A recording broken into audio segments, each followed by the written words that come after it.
to Marmoris session 17. Who wants to do the recap? Well, I was the only person there, other than yourself, Toast, so I guess it makes sense for me to do it. Go ahead. So last session was returning to Nassau and joining the company, the Codex proper, and getting to meet all the various captains and kind of get a sense of the temperature in the company and what people were doing. We gathered a little information about how the the mysterious invitation we'd received, and sort of touched base with some other captains and wanted to get in on some anti-seer stuff. So yeah, it was kind of joining it and getting a sense of the other captains and what their goals are and how we can fit into those. Yeah, and it was a relatively short session, so not much happened beyond that. Did you have a chance to watch the recording / any interest in watching the recording, Emmerich? No, I didn't. That's totally fine. Um, but Mist was there. Mist did sign in. Mhm. Shocker. Sorry if that violates the dramatic plan you had to descend at the last minute. But No, that was you a plan too. To yeah. is joining for the more for the apprenticeship and than true philosophical belief right now. Yeah, totally fair. But you did take a dot of mentor with Crimson Gull last time. Correct. So which means you probably spent some time talking with her either at the party or afterwards before we cut into media res at sea at La Rosa. When you were in Crimson Gull's infirmary with her, surrounded by sedated, unconscious patients of hers. What question had you just asked her before the camera zooms in? Um, Probably about how the human body works. He has. It doesn't really have any sliver of understanding of that. Or no, maybe, but it does a bit. He's mostly interested in trying to use fate and time to see how he can influence the human body to get rid, to basically get itself rid of diseases and stuff like that. Okay. Well, so you ask about the human body, how does it work, etc. And before you can get too far, she tells you that, well, lad, seeing is believing, and she, gives a sly grin, and takes out a magnifying glass and reaches out to touch you. Your active mate or your passive mage sight detecting an effect as your eyes sort of open up. Um, Mhm. you are, as you're looking at this person on the table, it's a woman, mid 50s, taut skin, albeit ashen despite her or below her tan. A fairly intense pallor over her. Some crust around her eyes and nostrils. Some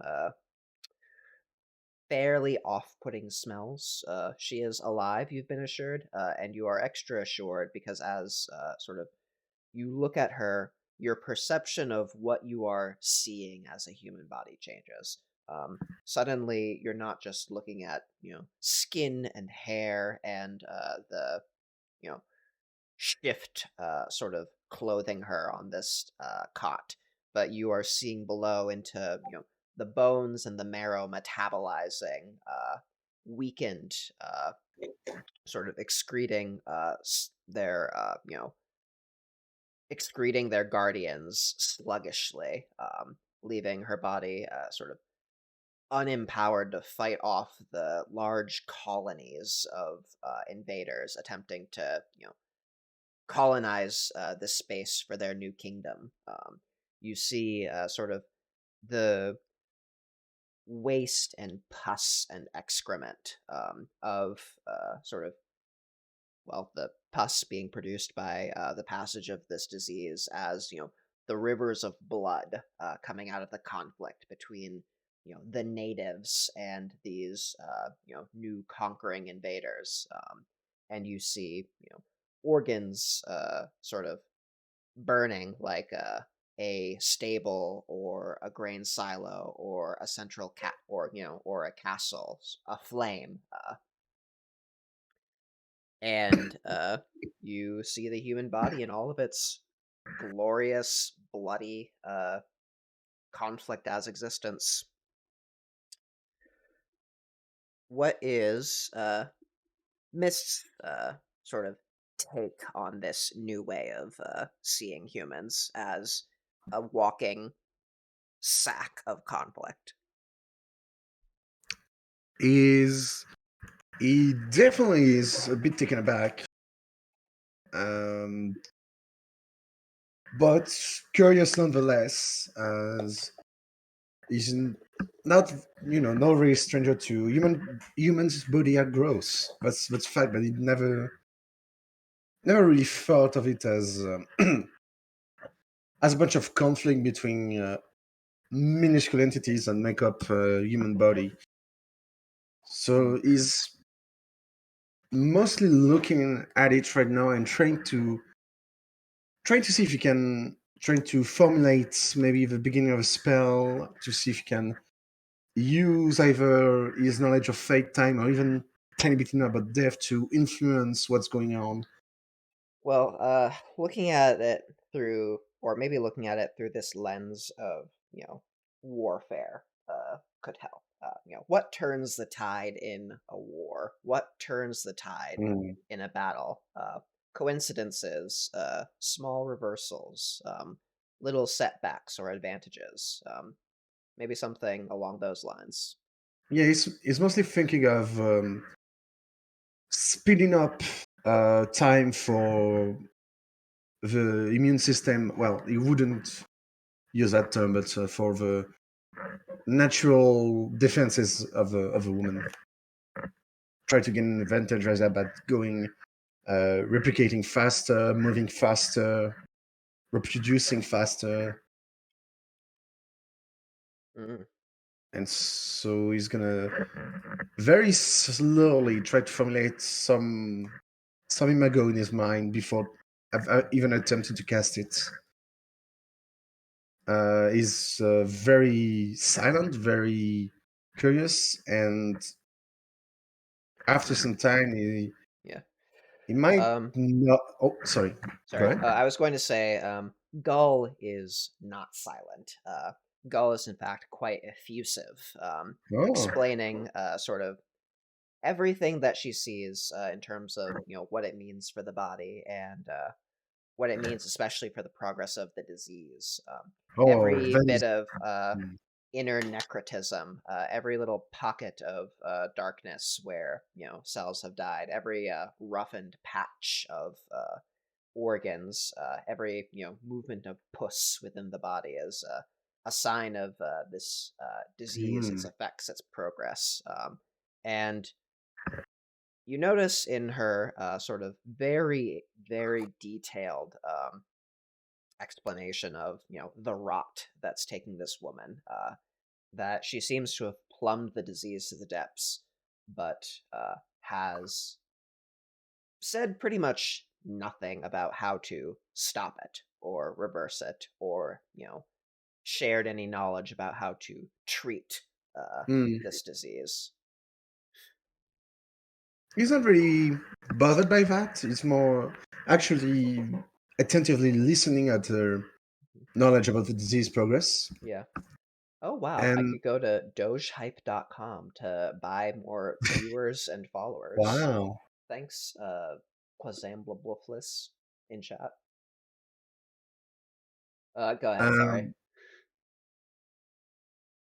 and so once she's done, he's gonna notice saying, think I know what to do.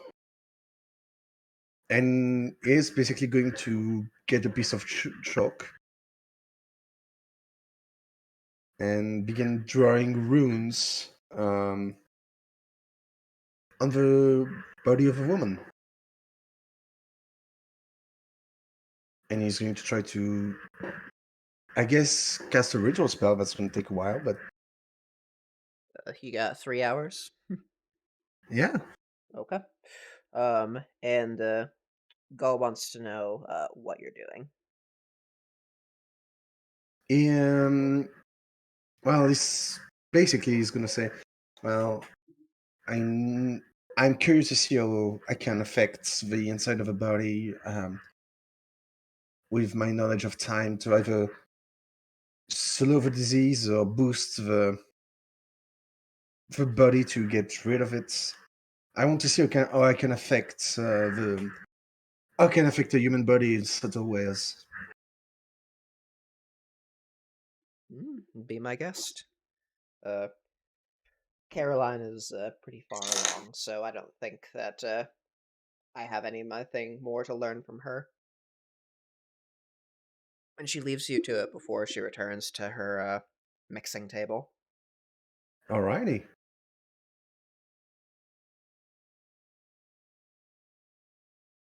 Let me see. If I remember correctly, I need to. Yeah, I need drawing purple runes. Take my ritual. Yeah, it's my ritual interval. Yeah, Well, you have time. Just sort of tell me true. what you're doing.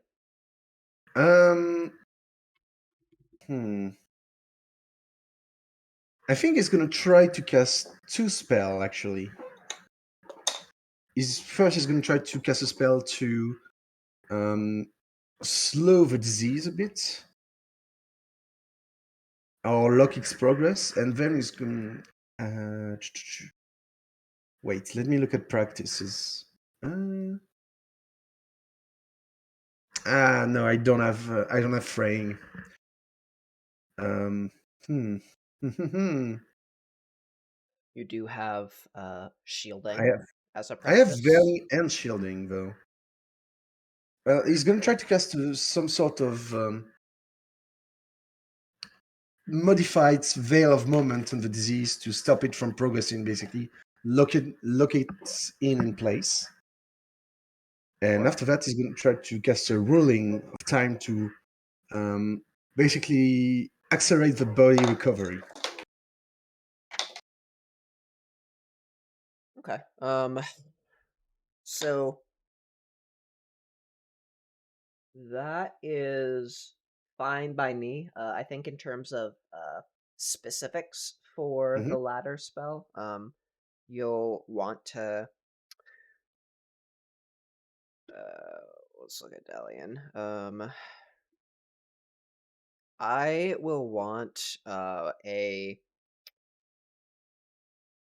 intelligence and medicine roll after you That is, cast the latter, because this is not necessarily something that is in time's wheelhouse, and you don't have any, life to add into well, it. So I think that I'm asking for the medicine roll here to help Dalian yeah, flex his newfound knowledge of this human body. yeah. He's So try, intimately looking inside of to know exactly what hmm. needs to work faster, what needs Absolutely, to yeah. excrete more quickly.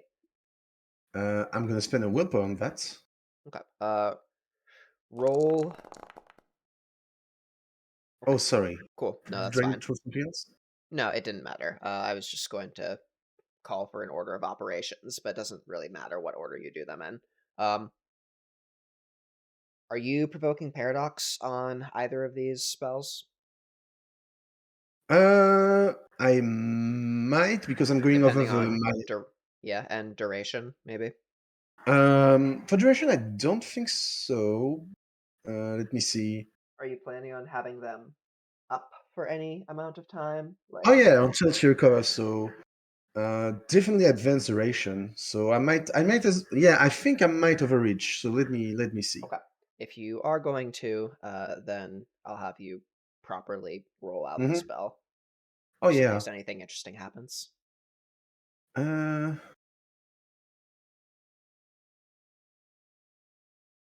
First of a veil of moment, I guess.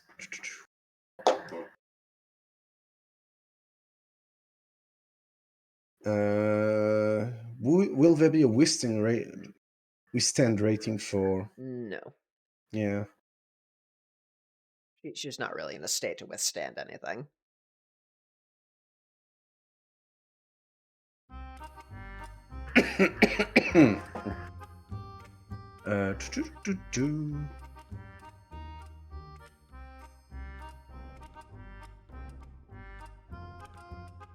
Let's see.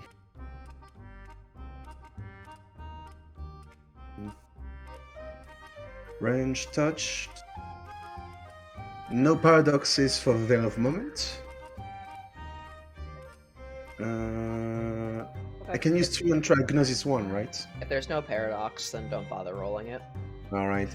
For the other one, though, it's gonna be 1 overreach because spell control.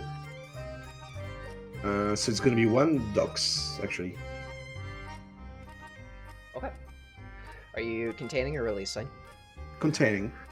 Okie dokie. And Go it's for gonna it. be a chance dice for use of dedicated tool.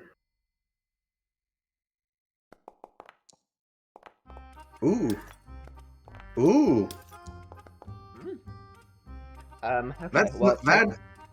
That's not good. technically, chance to die don't get 10 again. Correct. So that's just 1 paradox success. Go ahead and roll your Correct. wisdom. Let's roll the wisdom. Did I have regenerate between the 2 sessions? Yeah, you've had time to get up to whatever your max is, -1. -1. Okay. Yeah, I'm sure you used it for something. Where is my wisdom? There it is. Doesn't want to roll. Oh, sorry. It's been a while.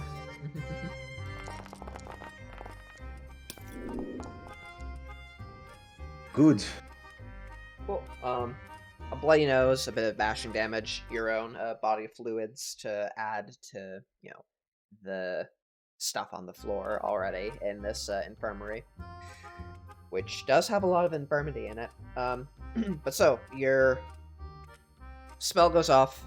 Your newfound knowledge of the human body is enough to know that the places excreting the defenders are what need to, Mhm. create To be more boosted, of these yep. defenses. So you do know, however, that with your shielding spell up, she will not improve in condition while you have it up, nor degrade in condition. The part for the spell was to try to target the disease more than the. Sure. You've you've stopped the disease from changing through time. That includes, improving, but that also includes the disease weakening. Oh yeah, okay, yeah. No, I thought the one. Yeah, absolutely. It's just he's gonna observe her for a while, and until like he's gonna try to feel okay the secreting organs have been boosted enough. It's time to lose a veil of time. You just want to get the. All right, so we'll just say that both of these spells have been let go before you next leave town, because now we smash cut to everyone at sea. So, I don't recall that there was a particular goal for this journey out to sea, if I recall correctly, Scrig. You guys were going out to seek wealth, do some more raiding, but you weren't heading to Havana. Is that accurate? I don't recall that we were headed out to. I don't know if so recall that we were headed out to sea at all. Okay. That's fine. We can retcon that. But what is in store for the crew of La Rosa now? You've joined the company of the Codex. You've met some more of the awakened population of the Pirate Republic. Speaking of, you've got plugged into the politics. Go ahead. Did we get any? Or do we need to buy any mystical initiation, or do we get our first dot for free? You could take the first dot if you want. I think it would be appropriate now to do so. There are some bennies. You'll find like the list of exactly what you get in Dark Yep. Eras if you have access to it. If you don't, then I'll put it somewhere accessible. I guess I'll take the first dot. Okay. So what is the plan? Well, this kind of going and meeting Steward of the Far Off Shining City, which was the name of the person who very kindly invited us to meet them. I think that's sort of the next big milestone on Hull's mind. So I think it would be a good opportunity to sort of talk with Mist about what we want to do about this stuff. Sure. Since I wasn't there for the captain meeting, I would have liked if Mist would been able to talk to the other Awaken to see if they knew anything about basically search for his mother, see if she went here, if anyone knew her, or maybe knew her Sure. name. Or Well, you can sort of touch over that in the abstract. Mhm. You could have asked people at the meeting. You can also ask people during, your stay here. Yep. So, why don't you give me how are you going about it? Not being exactly forthcoming, just trying to ease it into conversation, trying to not to see very too much, not desperate, but too much. What's the word that I'm looking for? Too interested or focused on that. Okay. Yes. Give me a manipulation plus socialize roll. Gotcha. -3.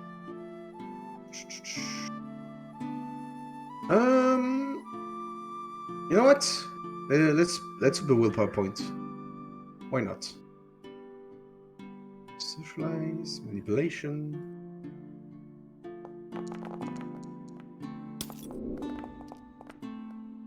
Holy hell! Cool. Exceptional success.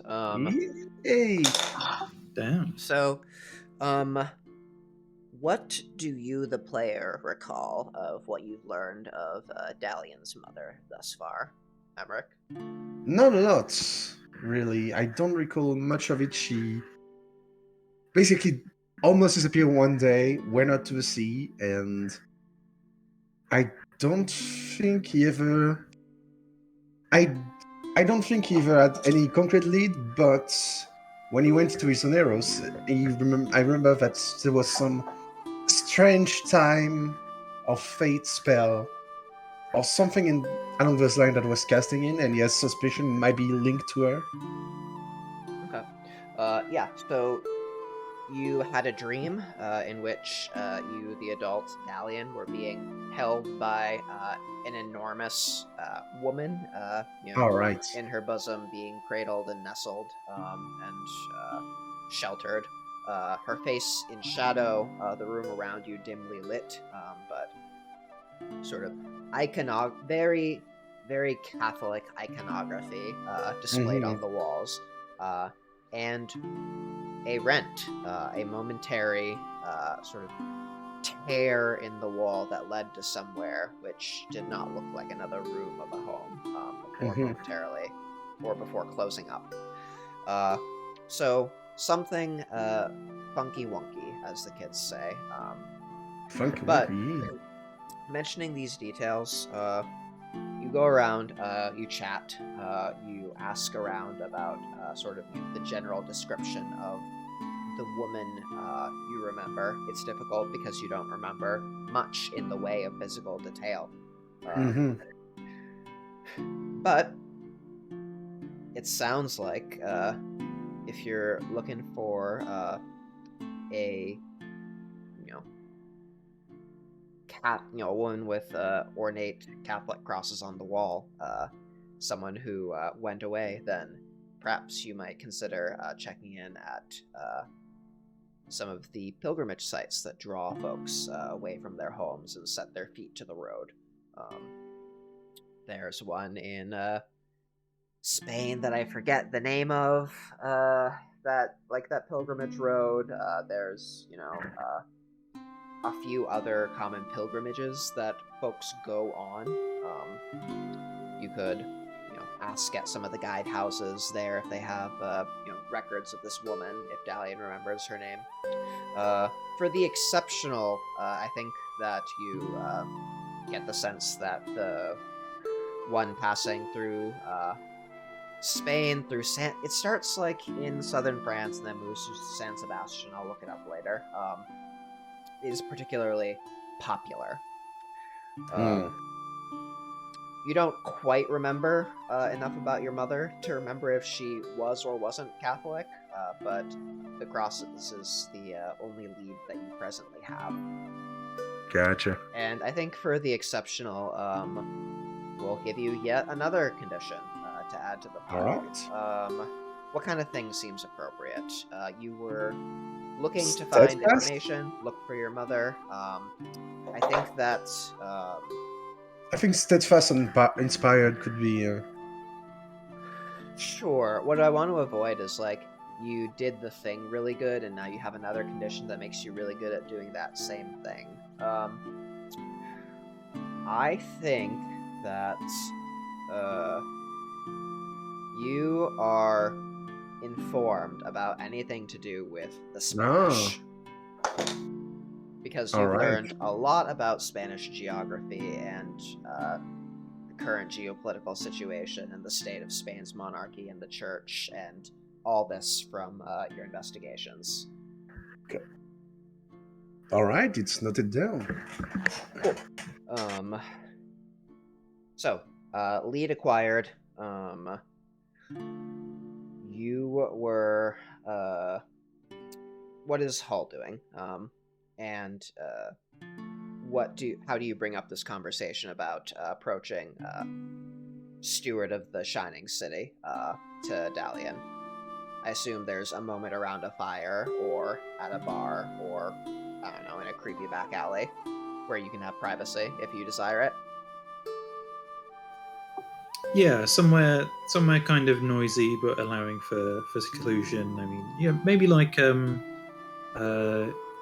maybe like a shipyard where there's a lot of work happening, and kind of in a nook somewhere there.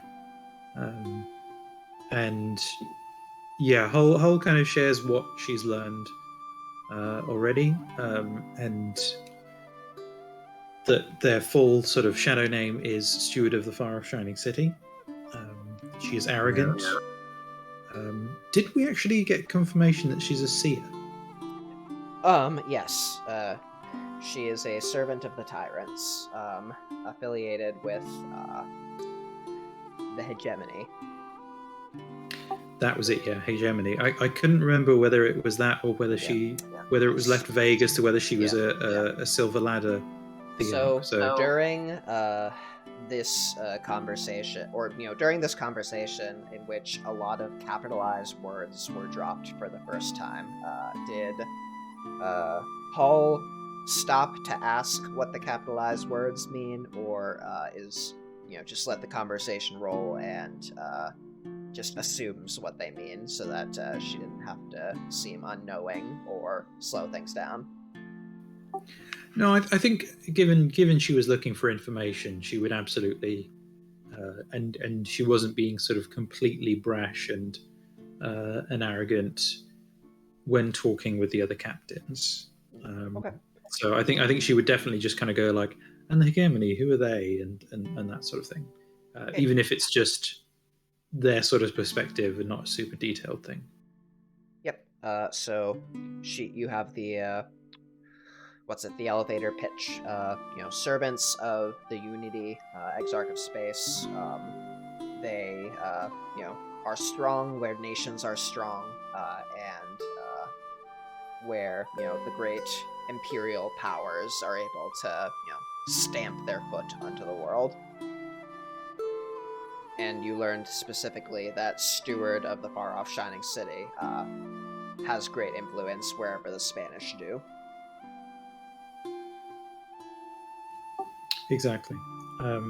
And so she shares all that with Mist, and kind of explains from her perspective that, you know, this person is clearly powerful. This person clearly has an interest in us. Just ignoring her isn't really going to solve the problem. Is she the one that invited us to Yes. Yeah. meet? The one who sent a bird through our window and all that stuff. And, you know, given what we know of the Seers and how they do things, that's not someone that Hull wants to throw her lot in with or really have much to do with. So we're kind of looking at ending the threat. And she wants to gauge how Mist feels about that, and how he feels that they should go about it. Well, last time I did a divination, it said we wouldn't be in danger from meeting her. Right. But And still, that means she's not necessarily, you know, going to kill us just for meeting with her. So it's not a trap. not necessarily, but I would still be more cautious and willing to trust my instinct than my magic on this one. Well, exactly, yeah, because that may be because she's looking to make us an offer. And it's only our refusal that would mean that things get dangerous or what have you. Maybe.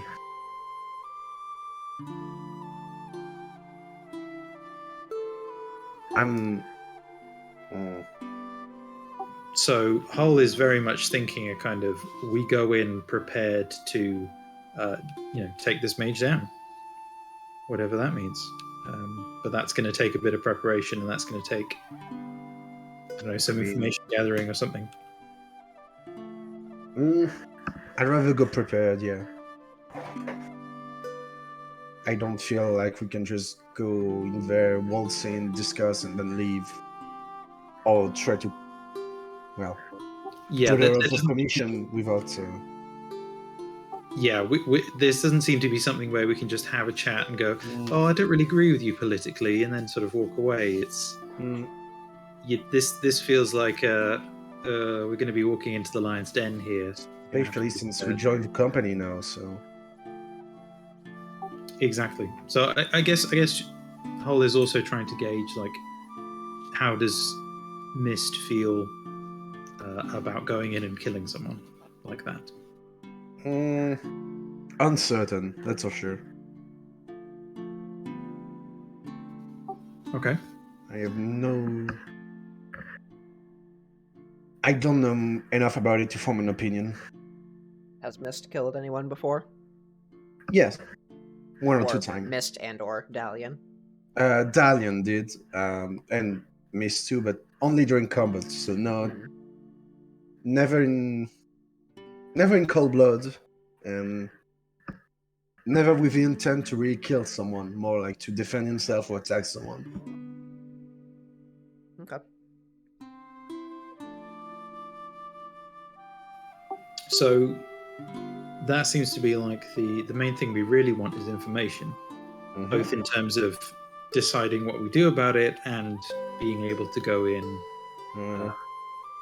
For one thing, I wouldn't call myself Steward of the Silver City if I didn't add some sort of affiliation to Silver City, so maybe we can look into that.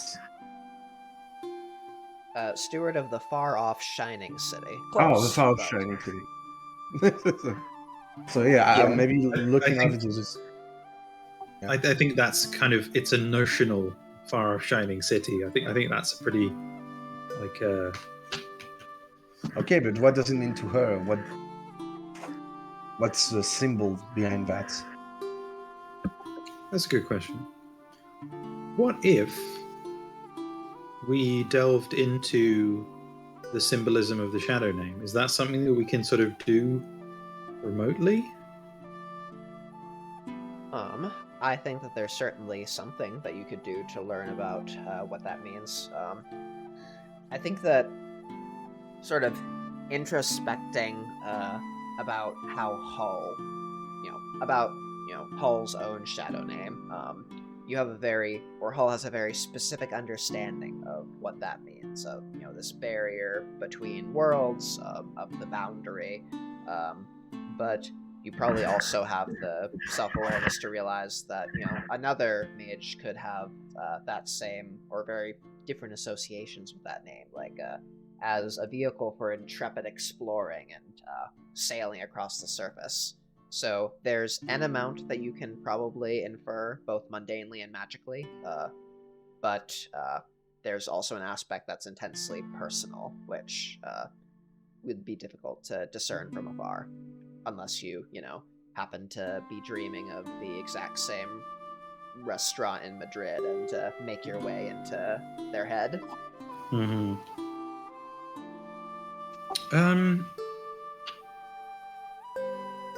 Yeah, I'm thinking of a kind of like reverse version of the prime spell that I use to kind of sort of show off my through my signature nimbus, show off my shadow name and sort of declare myself, like doing a reverse thing on. Well, if you happened to sort of be able to find traces of that mage's nimbus, you would be able to sort of pull bits and symbols and threads out of that. You did happen to have a very large bird, which was on your table a while ago, but that is now gone, and I think probably the wisps of sort of magical residue it left behind are quite faded. You could try, though. Well, nothing is really gone when you have time magic, but... So, like, That's your true. signature nimbus hangs around for a while depending on Gnosis, I think. Correct. It's like a matter of some number of weeks off the top of my head, if I remember correctly. Yeah, I think so. Something like that. Depending on if you have occultation or potent nimbus or stuff like that too. Yeah. That's a place to start then.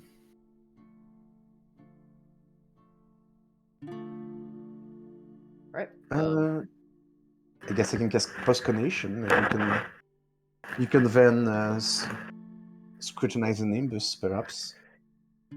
You cannot through post-cognition. You cannot take actions, which counts as casting spells or activating scrutiny. Certainly, there's controversy over whether mere active mage sight counts as an action, but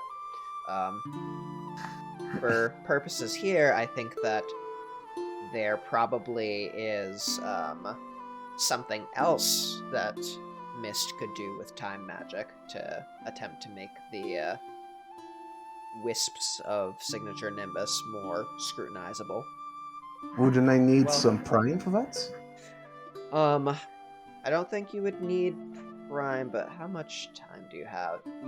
I think you'd need more time than that. You'd need time perfecting, at least, probably. Never mind.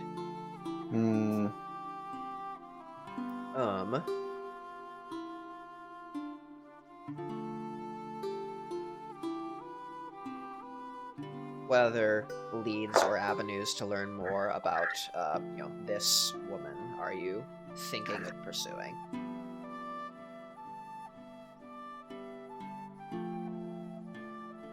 I am not sure. Well, I think that's... Go ahead. Well, I think that's maybe why we talked about getting out there and doing a bit more general piracy, was to sort of see if we could pick out any Spanish ships that might have a connection to her. Yeah, that's an idea. You could sail, towards Havana. if not into Havana, and try to find associates of hers through either blind luck or not so blind luck. I'm fine with that. Okay. So, if there's nothing else to do before heading out to sea, then we find ourselves on the water. We're sailing towards Havana. Where is you?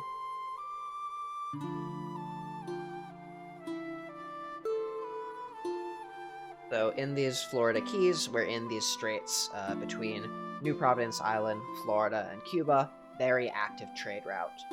Ships coming and going from Cuba up the coast of the Americas from Europe.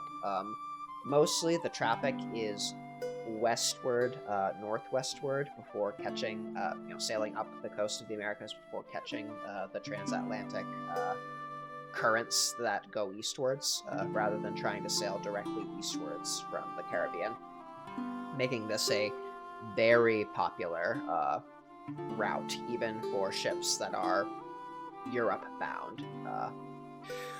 And there is ample pickings.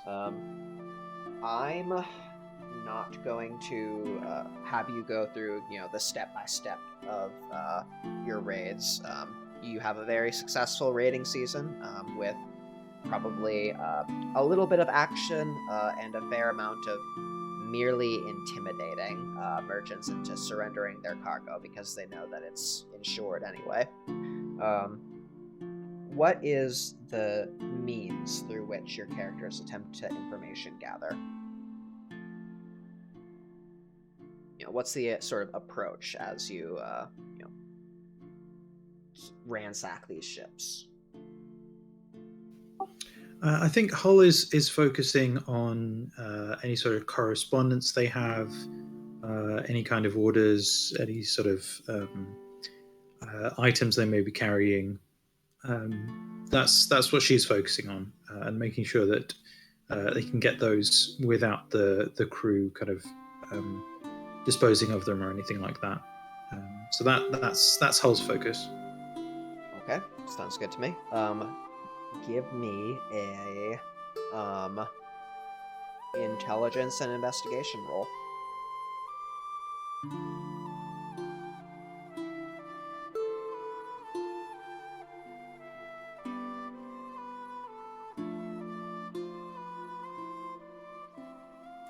I'm going to spend some more power.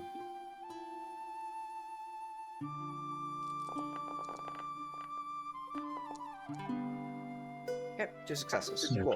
Cool. So over the course of I'll say that you're at sea for what? A couple weeks. That sounds like a reasonable amount of time.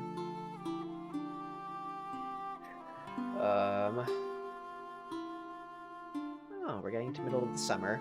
Happy equinox. No, solstice.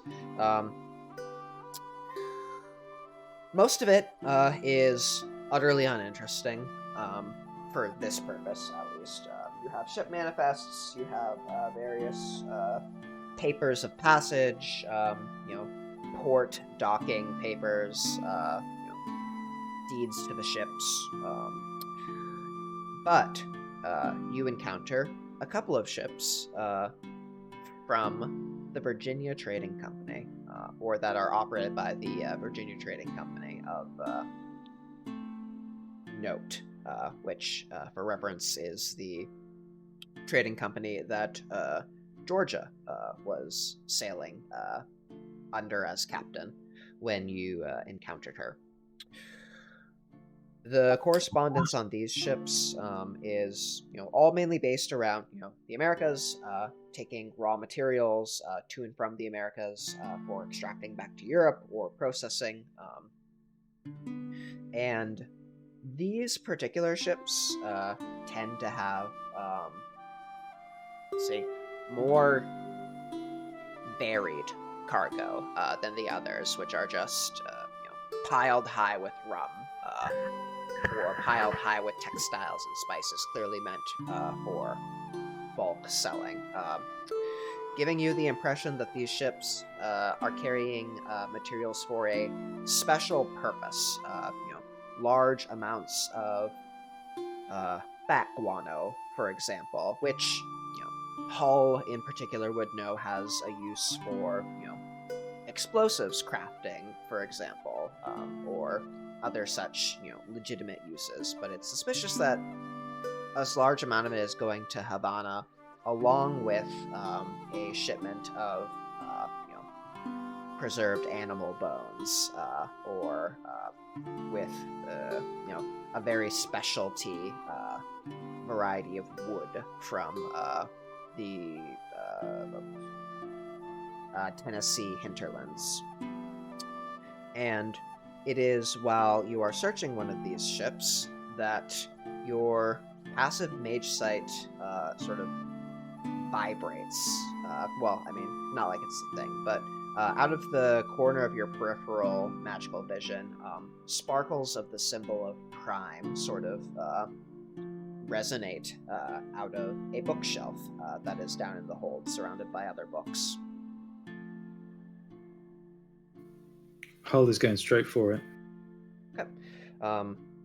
Pulling out the book, which sort of tickled your attention, it's a relatively slim volume, approximately, let's say 30, 40 pages, and with a nicely, a nicely sort of decorated cover, pressed and printed design, a little bit of filigree to the title, which clearly is very expensive in this time, especially without the printing press. Wait, do we have the printing press yet? I think we Yeah, do. already. Okay. But the title is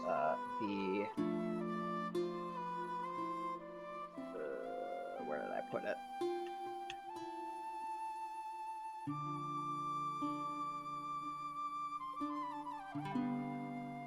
Oh, this is the wrong window. The Parables of the Stag, the Lion, and the Sage. And it is, clearly sort of awash with Prime, with small glimmerings of other sorts of facets of reality that don't quite make it to the surface. Sort of slightly more pronounced bits of other arcana than the background radiation of the world around you, but not quite on the level where they're distinctly perceivable by your keen periphery. Okay. Hull kind of looks through the book. She's going to bring up Prime Sight, certainly, and is partly sort of looking, kind of gazing into the supernal, but also kind of looking over the subjects covered in it. Like, what is the thrust of this book here? Okay. It takes you a little bit longer to read because of the fact that you're, tripping on mushrooms essentially while trying to read. Yeah, the words are like swimming around and stuff. Yeah. So mundanely, in ink written on dead or on vellum or dead tree or whatever, it is a book containing a series of children's stories and parables about when to be brave and when to about not being too brash, not being too afraid, but being the right amount of brave so that you can keep yourself safe and get what you want and help your family and all that. But in the supernal, the illuminated text has sort of high speech written underneath and within it, and additionally sort of designed into the illustrations, which conveys to Hall's senses just full wrought imagos, just as detailed as one which she would form herself when casting a spell.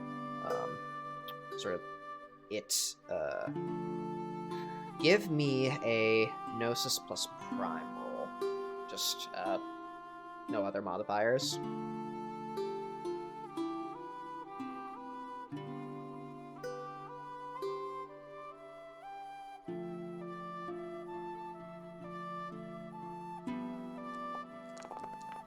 That's a success. Sweet. Right. So, pouring through it quickly, you can understand what these rotes are attempting to convey, even though not all of them, or really even any of them, are castable currently by her. The first is a prime spell of a practice which she cannot cast, of changing and altering and manipulating the aspects of magic and the supernal itself. You see sort of playing out in this rote within your supernally enhanced mind's eye the image of the sage, grand robes, long beard, holding his paintbrush aloft before a glorious tree, and rendering the majesty of the tree into a painting, which he can then bring forth and show to the rest of the awakened nation, that they may look at the tree with their own active sight, as if they were there before it, understanding sort of the full facet of its not just physical appearance, but what it appeared to in his supernal sight. And it also contains a mudra for casting this spell and making use of the imago as it is. The sage lifts his paintbrush towards heaven, ritually circles his canvas, evoking the sage, as mentioned before. And Hull, having not seen anything like this before, gets the sense that she could cast the spell exactly as is written, and would receive extra power and reliability out of it, for the fact that it is so detailed, Right. and created by clearly someone quite skilled and powerful. Yeah, so she's kind of leery of the framing of it, and she's leery of the oh, here's this wise old man who knows exactly what people need and things like that. But she is very much excited by the idea of being able to tap into another perspective and to draw power from that. Like, that's very important to her. There are two additional spells that, thanks to the fact that you have keen periphery, you do know that there is a fate rote written into here. Well, I mean, you don't know the word rote necessarily, unless it came up in conversation, but you know that there is a fate imago sort of engraved into here, as well as a death imago. We have been apprenticed, right? Like when we were initiated, like that was the point, wasn't it? Yeah, I mean, so Mist has a dot in Mentor and has been actively seeking instruction, so if Mist knows about the concept of grimoires, I'm perfectly happy that we can say that that's the case. Yeah, because I have one dot of occult, and I did take the mystery of initiation, and I have Crimson Gull. Perfectly fine for you to be familiar with the concept of grimoires, but I think that probably you still haven't been, given one, given that they are. No, I don't think rare or shown one, given that they're rare and valuable. I will note that the occult dot, occult in Chronicles of Darkness is supposed to be sort of mainly rumors and mundane myths and tales and superstitions that have the kernel of truth in them. So I'm trying to just keep that in mind when I ask for occult rolls on things. But yeah, so a prime spell of a practice which Hull cannot presently cast, a fate spell, and a death spell. And there is something else about this book in particular, aside from the fact that the rotes as engraved are sort of easy buttons for you to cast the spell with a lot of power. There's something else sort of etched into this book in particular that makes it special. And with that success on your Prime and Gnosis roll, I'll just tell you that. So Hall's familiar with a lot of different kinds of yantras, has used a few of them, has created wholesale her own through dedicating her magical tool out of instinct and her soul stone. But as she sort of pieces apart the prime magic holding these imagos into this page, she sort of has this impression in her mind of this wizard or this statesperson or this leader standing before a crowd and sort of raising up their fist and calling the might of the supernal, and with the adoration of sort of the crowd around them, cheering them, taking them as their servant leader, sort of lifting the mage up towards the supernal through their status. And then as you sort of really delve into sort of this, what the meaning of this kind of yantra, the symbolism of it, it sort of turns into like this flash of like heavy static, as almost like static that is shaped like the sound of static that is shaped like the symbol of the codex, and sort of your perception is shaken out of whatever, or out of the vision you were having. Interesting. Yeah, okay. Very interesting. Yeah, Hull is obviously going to hold on to this. This is something very interesting that she wants to look into. With a bit of sort of player knowledge as well, I think she is going to see if she can find any traces of Nimbus on it, or like the Nimbus, because I'm assuming she would be able to see from poking around in the ropes that they carry the rope maker's Nimbus, right? I think that's how grimoires work, yeah. So the long-term Nimbus from the actual casting of the Scribe Grimoire probably would have faded at this point, but given that they are hard encoded imagos, I think that you can quite easily determine sort of the sort of exaltation of seeing first light as the sort of that would be the signature Nimbus, the exaltation of seeing first light.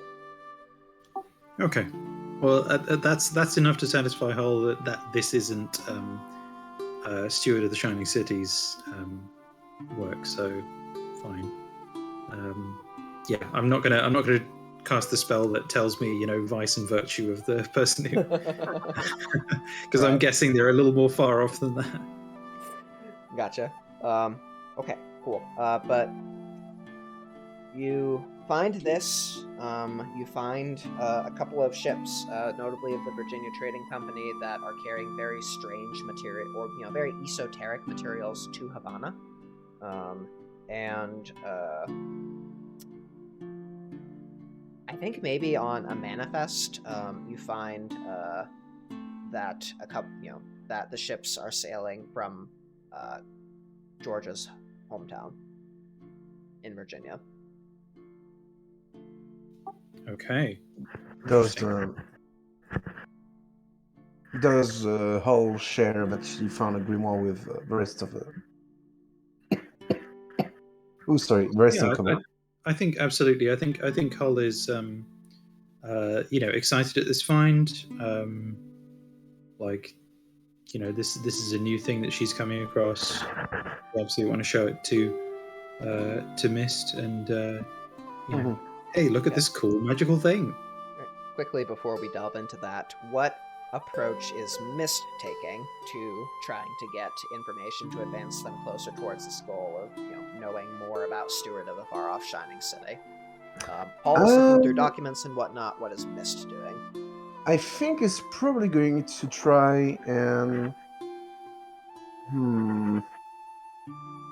If we, if we take a few days off in a port on harbor, he's going to try to basically ask around, more thinking of the human factor of not. He's not going to ask for a steward of the far off shining city, but more about what's going on in the near Havana, whatever news, any strange thing happening, and so on and so on. Trying, to basically gather rumor or strange happenings Sure. Yeah, and there's try to. opportunity for that. Not just in port, but also you could question sort of the merchant marines aboard Also, the yeah. ships. Why don't you give me a presence plus socialize -1 then?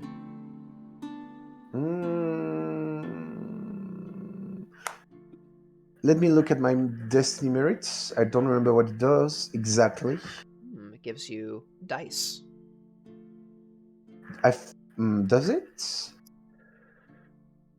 I'm relatively certain. Yeah, it gives you a pool per session of destiny dice you can apply to rolls as a Roads? bonus, or I think you can reroll or something. No, I can either choose a road quality or reroll a Okay, failed cool. action. You announce the former before your roll and the latter after your roll, I assume. Yep. So I'm just gonna roll right now, and if I fail, I'm going to destiny it. Oh, Okay. there's destiny it. Then. Cool. Go So ahead and roll again then. Probably want to model this as like a. Nope. Oop. Yeah, Destiny is not kind to him today. Probably want to model this as like a resource of some sort. We could model it as a firearm, and then you can reload it every session. Oh no, with I ammo. already, I already Yeah. have a counter in my merit. Yeah, I know. I was just thinking of something that you can like easily tick up and down without having to add a text. This works perfectly fine, but Yeah, but it works for me. yeah. Okay, cool. Also, let me see.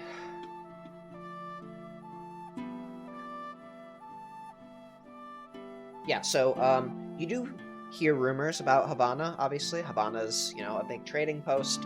Lots of ships are going to and from. The Spanish have sort of entrenched themselves in Cuba.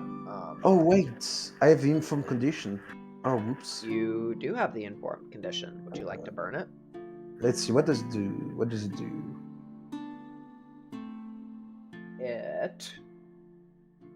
Oh yeah, if I resolve a roll and it fails, I am considered to have one. Yeah. I'm gonna. Sure. Burn it to get one single success. Sure. I'll say that you are able to find a particularly chatty, loquacious coffee cellar in let's say Santiago, probably. You've set down, and he's just full of gossip.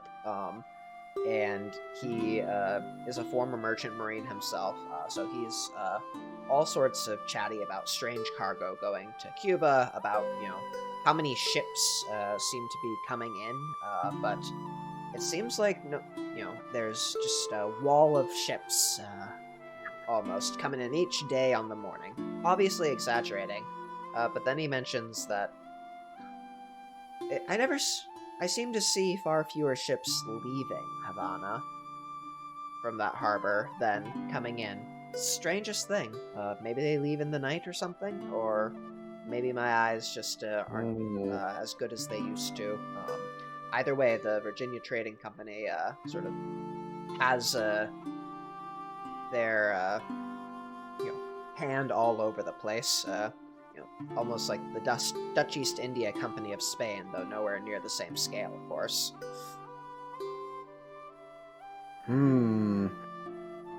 Very interesting. Thank you. Oh, he's always happy to have someone to listen to him talk. Oh yeah, and Mist can listen for hours to people talk about the most mundane things, and still be polite about it. I've moved the grimoire into Hall's equipment section. Thank you. FYI. Okay. But yeah, so you get that information. And so now we can cut back to on ship with a copy of the Parables of the Stag, the Lion, and the Sage. I assume you're both back, maybe on La Rosa at this point. The other ship having been, emptied and sent on its way, unless you were feeling particularly bloodthirsty that day. No. No, I've shared that condition. Well, yeah. So, Miss is probably gonna, mumble around and just going near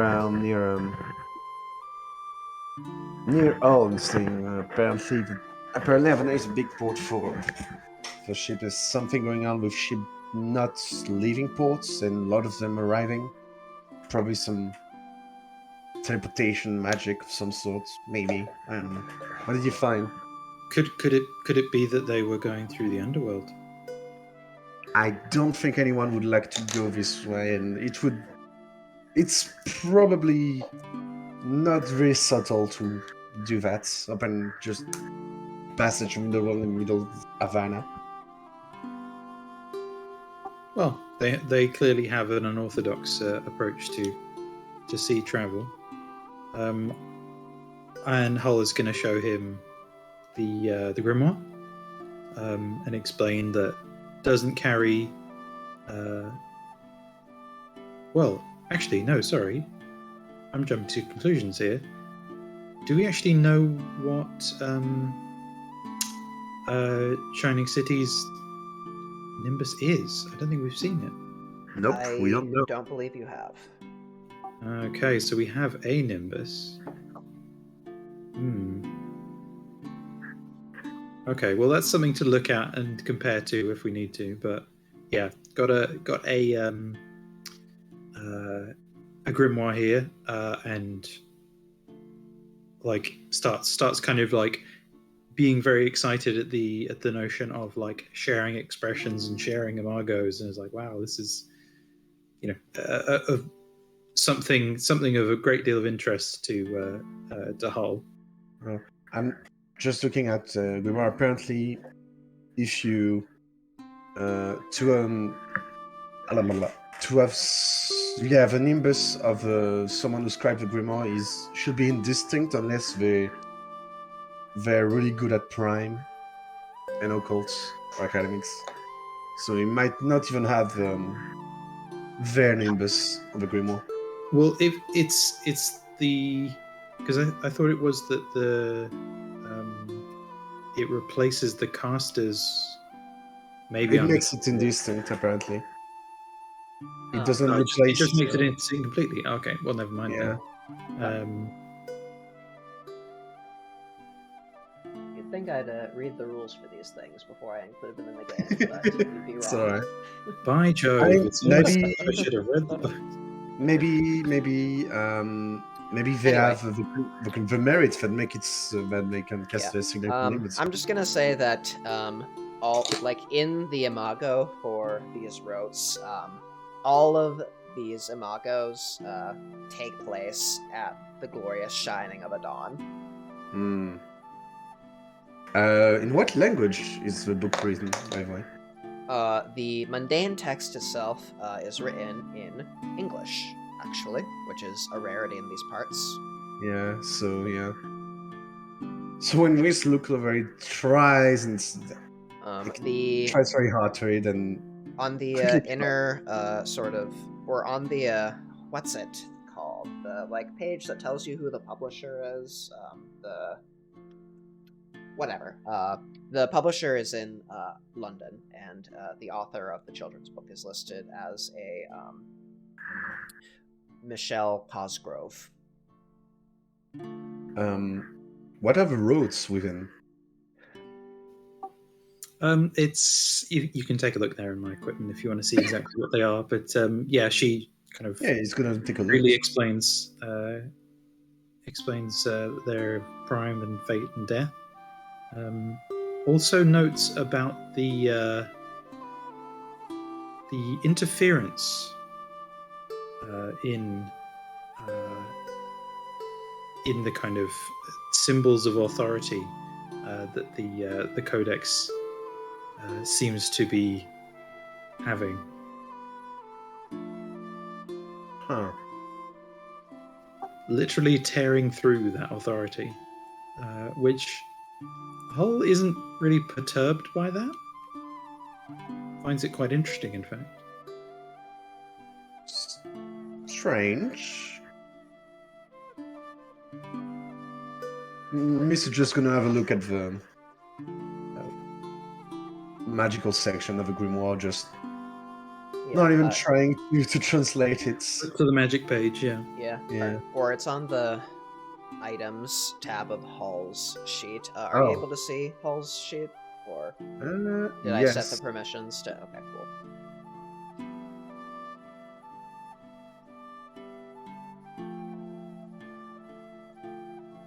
Huh.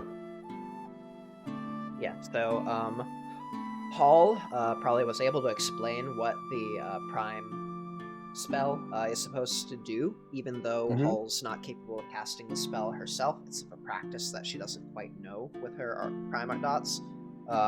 But she only knows through her keen periphery that the other two spells were Fate and Death, respectively.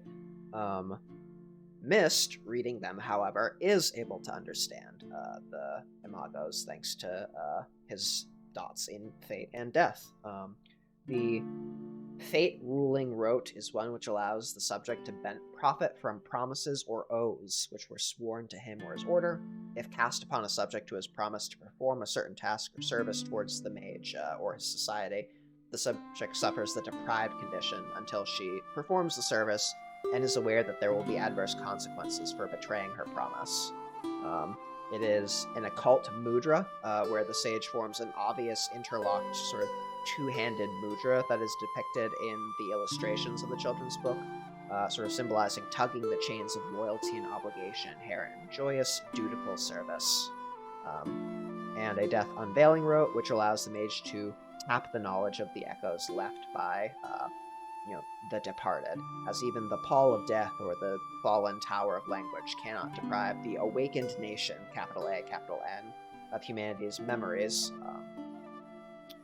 So mechanically, it is as speak with the dead. You can speak with ghosts, and it gets the reach effect for ignoring language barriers with rank 2+ ghosts for free. The sort of illustration of this parable is that the sage holds audience, laying out a place for the departed to join the mage in repast and sort of give out their knowledge. You get the sense that sort of these mudras are quite involved, actually. Mist probably, and maybe even Hull, maybe became aware of the concept of mudras when sort of the benefit of rotes was being explained to them as a perk of joining. But other mudras, especially those that the company favor, are quite quick mnemonics. A twitch of a trigger finger, or a wink of an eye, or the stamp of a foot to sort of bring the imago together. These mudras, however, baked into the rotes, are all clearly very involved and not something to be done sort of on a moment's notice. Like, who carries a canvas around with them?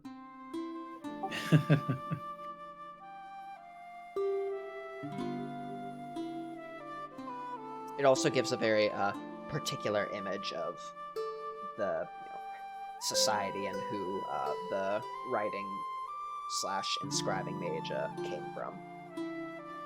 Yeah, it's really giving them an idea of like the values that they have, tugging the chains of loyalty and obligation.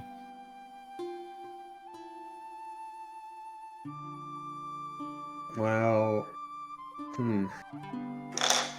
Mace is going to be a bit interested in it, not so much in the symbolism behind it. He's not too bothered by it, or just doesn't strike it as important as the fact that there's 2 spells that he could cast in this. That's something. Yeah, is he gonna try to do that? Maybe he's gonna look at it all and say, mind if I borrow it for a bit? Just thinking how they found this. So, can like Hull doesn't quite know what the fate and death spells do, right? No, unless Dalian or unless Mist has explained as as or after he was reading. Oh yeah, I would explain it. Yeah, no issue on that one. Okay. Well, she's a little bit like kind of horrified by the fate spell, but is like, yeah, okay. I mean, you feel free to investigate it, have a look at it, whatever we can learn. Sure. Thank you.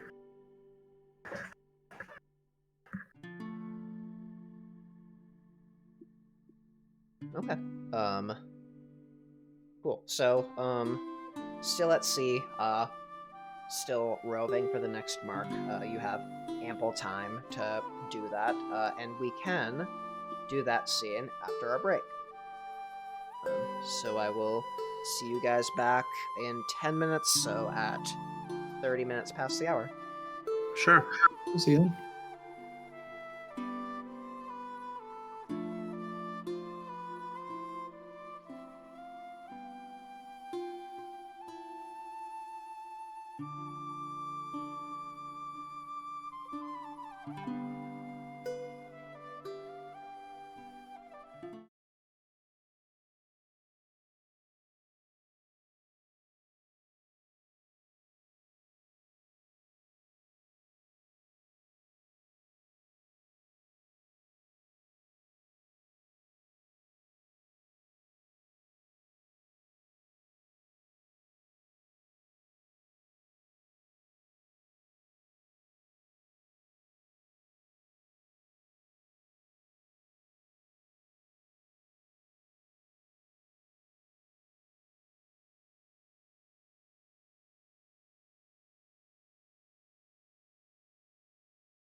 back.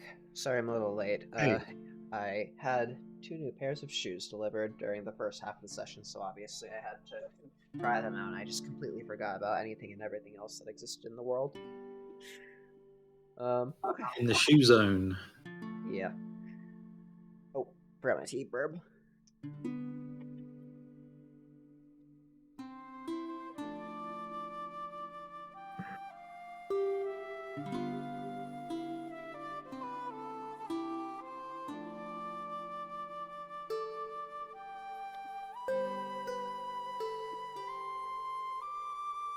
Okay, now back. Cool. So before our break, Mist was about to attempt to cast a spell out of a grimoire for the first time. Oh no, I don't think it was Oh, okay. studying event right now. Yeah, just studying. Okay, sure. You learn, sort of similarly to what Hull learned, or at least your findings about what you see in this book are mainly around the spells that are actually inscribed in it, which you can cast. You acquaint yourself with the imagos. You sort of get a sense for how you would step through them. But if you're not casting the spells now, then that's fine. I mean, there's no reason to be guessing right now unless you would have any reason to assume ghosts were nearby. Do you have reason to assume ghosts are nearby? No, none. So he's just Okay. looking at it, studying it, trying to memorize the imago. Okay, sounds good. At this point, it becomes very clear to Hull, as they've been at sea for a number of weeks, that her passive mage sight is reacting to, or has been reacting to, a lot of spiritual activity. And in addition to the spiritual activity, she has been called to help board up a leak in the hull of La Rosa 4 times now during this short jaunt out, which is unusually high. Okay, time to investigate. What is my active spirit sight telling me? Sure. As you go down into the hold, other crew member or seamen are helping to, pump out the bilge water, carrying out with buckets. And Salmo is down there with you, boarding up the breach into the plank. It is moldy. It is sort of water flowing in through weakened gaps between the planks, where there's just sort of softening of the boards. And with your active spirit sight, you can see that there is a resonance of, or that the hull is resonant with multiple instances of the resonant condition, namely rot, as you could probably tell with your mundane eyes, but also of freedom, namely freedom of movement.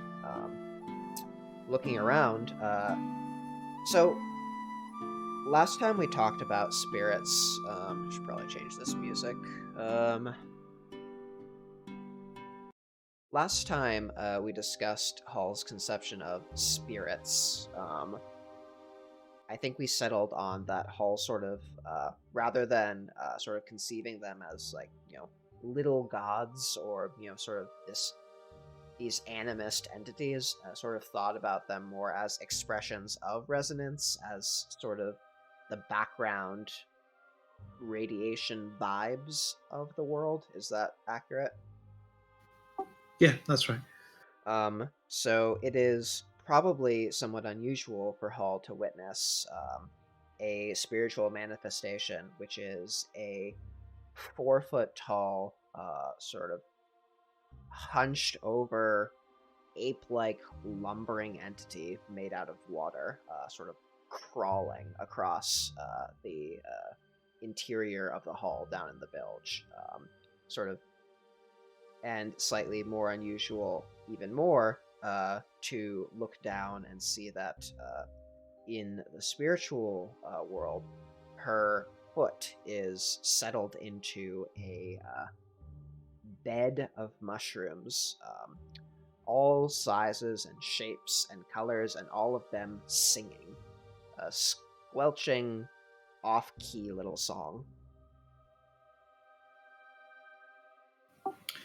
We got some people in the wrong place here.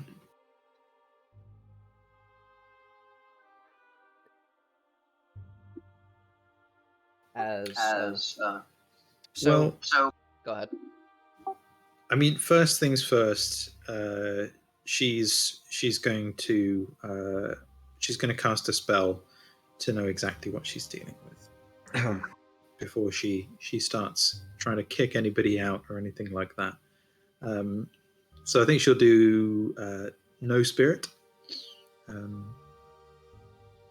and go from there. Do you want me to roll for that? Let me see. There's a withstand here, so Yeah, that's the rank. yeah. So what potency can you get up to without going into the negatives? I get a base potency of 2, but I can probably. I mean, I think my shadow name would certainly apply here. Yeah, I'm not going to make you roll for it then. So I can easily get that up to 3, even 4 if I push it. Sure. Ask 2 questions.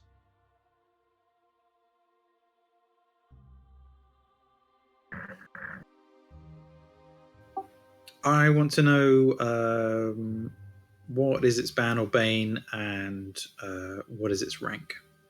Okay. For both of these, I assume. So the rank of both of them is 2. The ban or the ban and bane of, or do you get both? Do you get whatever? I'll just give you both. The water creature has a ban of being unable to remain in one place, and it has a bane of dirt which has been desiccated for at least a week. The fungus below your feet has a rank of 2, and it has a ban of always needing to sing. It has a bane of what's it for rank 2 entities? It's slightly more specific.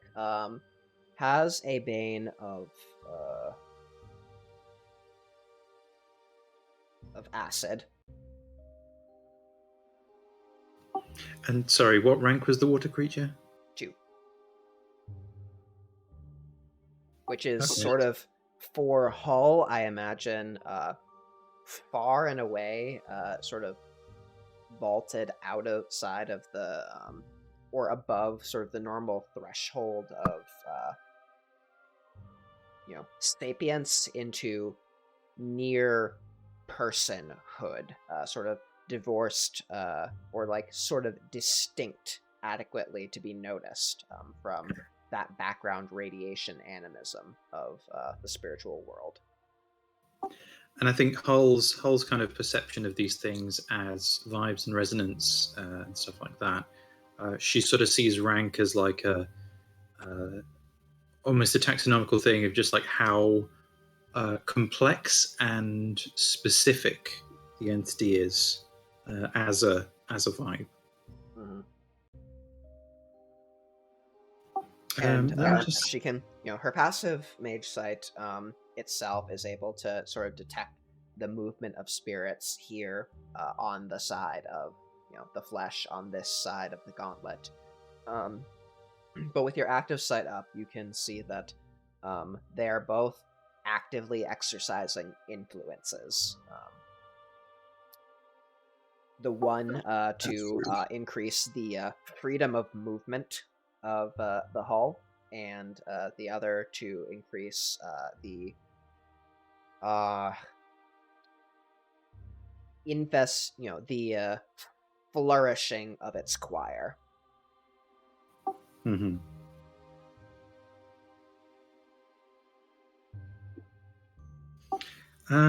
So I think that, let me just see here, because I don't quite want to spend a mana to be able to speak with them with my attainment, because that means that they can physically interact with me. Ooh. So I might hold off on that. But I am going to use Exorcist's Eye to. Does she tell Mist what Is is happening? I Mist think there? Mist may have come down to help bilge Sure. with the rest of them, probably, in somewhere in the bucket line. Mm-hmm. But you're actively involved with the effort. Surrounded by others, carrying buckets, etc. Probably. Sure thing. Well, yeah. In that case, she's definitely going to cast Exorcist's Eye, and just kind of say warn Mist that yeah, we have some spiritual visitors here, and I'm going to open your eyes. Okay, so come over here, and sort of touches his shoulder. Mist is going to try once. Is the hole plugged? The hole, sorry. The hole in the hole. Damage control gets done relatively quickly. Okay. So, Mist is going to try, just before that, to tell the other to... Oh, sorry. Basically tell everyone who's in the mage to just go away for a while. Loudly announcing, everyone who's not a Yeah. wizard, leave No! the room. Like, it's just going to say, Yeah. Hal and I got this. Just go back on deck. Okay. Shoo. Folks certainly don't enjoy being down in the bilge, so it doesn't take long before people clear out. Although Anselmo lingers and is eyeing you and eyeing the hole strangely. And Anselmo can, like, Hal is gonna look at Anselmo and say, "You can stay oh if no, you sorry, want." not Anselmo. Arnud. Oh yeah. Or The other the A. sleepwalker friend, right? Yeah. No, Arnud No. is the carpenter, Hull's former mentor. Yeah. Oh. Hull is going to. I think because this was like a mundane job, as it were, of actual carpentry, was probably in John mode, and kind of just reassures Anu, like, I've got this. Okay, it's fine. Like, head up there. I'm sure there's other parts that need seeing to that aren't covered in horrible water and all this stuff. So reassures him that John's got this. And he leaves, albeit in his slow manner. From age or from reticence, it's hard to tell with Arnud, but eventually you have the below decks to yourself, or this part of the below decks at least. And then as soon as he has, as soon as they're alone, essentially, Shazam, John is now Hull. Blam. And she casts Exorcist's Eye, probably make it a scene duration, so that now the both of them, their senses are unveiled to the spirits world, so they can see, perceive and speak with spirits in the physical world, whether they're roaming in twilight or slumbering within an object, and can see manifestation conditions in the area. Okay, and you're speaking to them in whatever mundane languages that you know. So yeah, what do?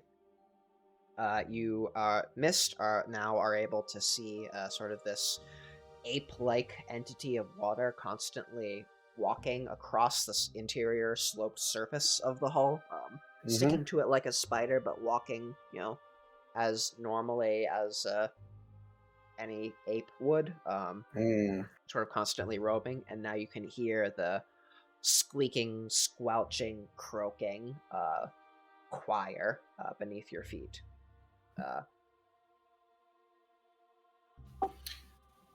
Hull is going to address herself to them and say, I am Hull. You are on our ship. State your I don't know, what's a good way of putting that? Name yourself. The carpet beneath you is the first to answer, given that they were speaking already. As you hear sung sort of amidst the mix of vibrato and falsetto, that they are Sweet Fungal Colony Choir Song, and they are here to sing and to feed, or we are here to sing and to feed, rather. The water creature sort of doesn't cease its roaming, but redirects its roaming to, instead of circling the hull, now circles around, Hull, making a sort of relatively tight, maybe slightly uncomfortable circle around the both of you, stepping onto the mushrooms who cry out their protestation, and in a sort of rumbling waterfall voice calls itself Carries Algae Free and Far, and here is a feast.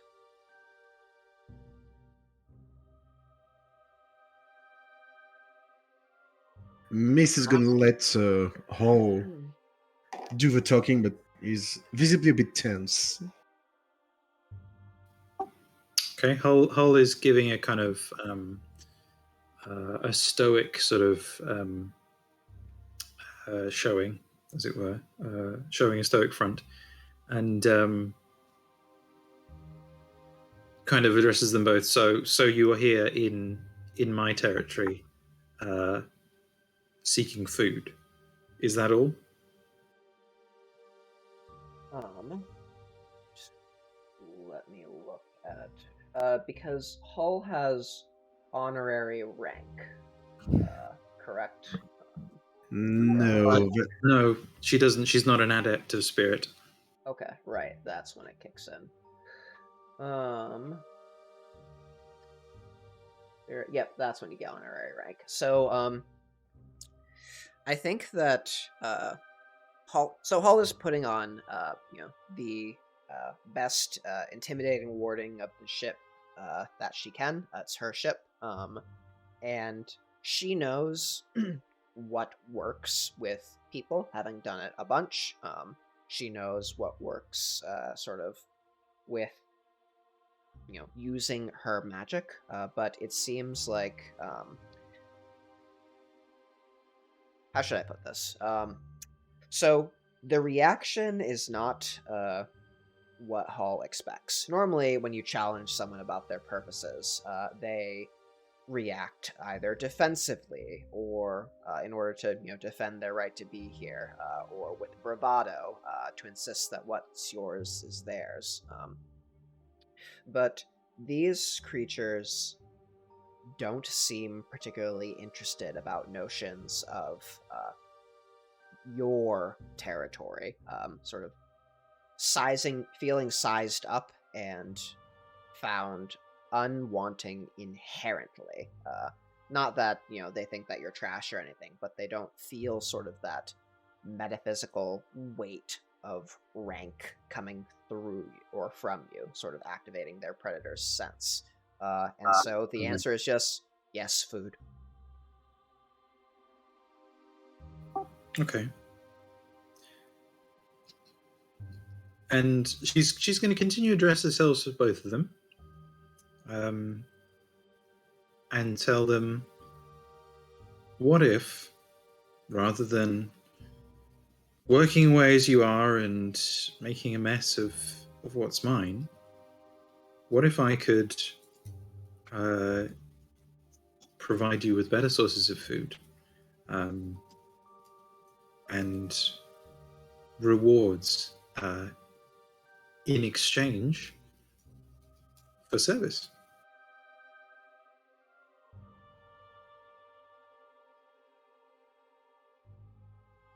Where do you want to go? What water can flow? Where can we go? Where can we send the water? What algae do you have to carry? As the singing sort of almost drowns out the words of the ape, as the mushrooms sort of interpret, or the mushrooms from, sorry, I forget their names. This is the problem with making their names so long. Sweet Fungal Colony Choir Song is agreeable. Sickly sweet, just happy to please, and it interprets your request for service as more song, and is happy to oblige. As it does so, you can see that sort of in the mundane world, the mushrooms that maybe latently were sitting around Hull just start to sprout up a little bit faster, almost in a circle around her. But you are getting sort of intrigued vibes from both of them, though they're confused about what anyone could want other than what they're bringing to the table. Mm-hmm. Well, Carrie's algae free and far certainly seems like they could assist us with speeding up the Rosa and getting to where we're going much quicker, which is always useful. What does Sweet Fungal Colony have to offer, though? Are you asking Sweet Fungal Colony that directly, or trying to sort of ascertain it from, poking at their nature, or something? Absolutely addressing them directly, and kind of by saying like, okay, I've got a lot of cards in my hand. What have you got? Okay. We spread, we grow, we spore, we scatter. We flower, we bloom, we spore again. Growth, expansion, ever increasing, the members of our choir. And you do get sort of vibes from your spirit sight as they use their influence again, which is influence propagation. Mm-hmm. And Miss is gonna look at all and say, "How did these two get here?" in the same way that water leaks through a hole, there are cracks and things, and life finds a way. No, I mean, it being 1714 won't stop Disney from coming after you.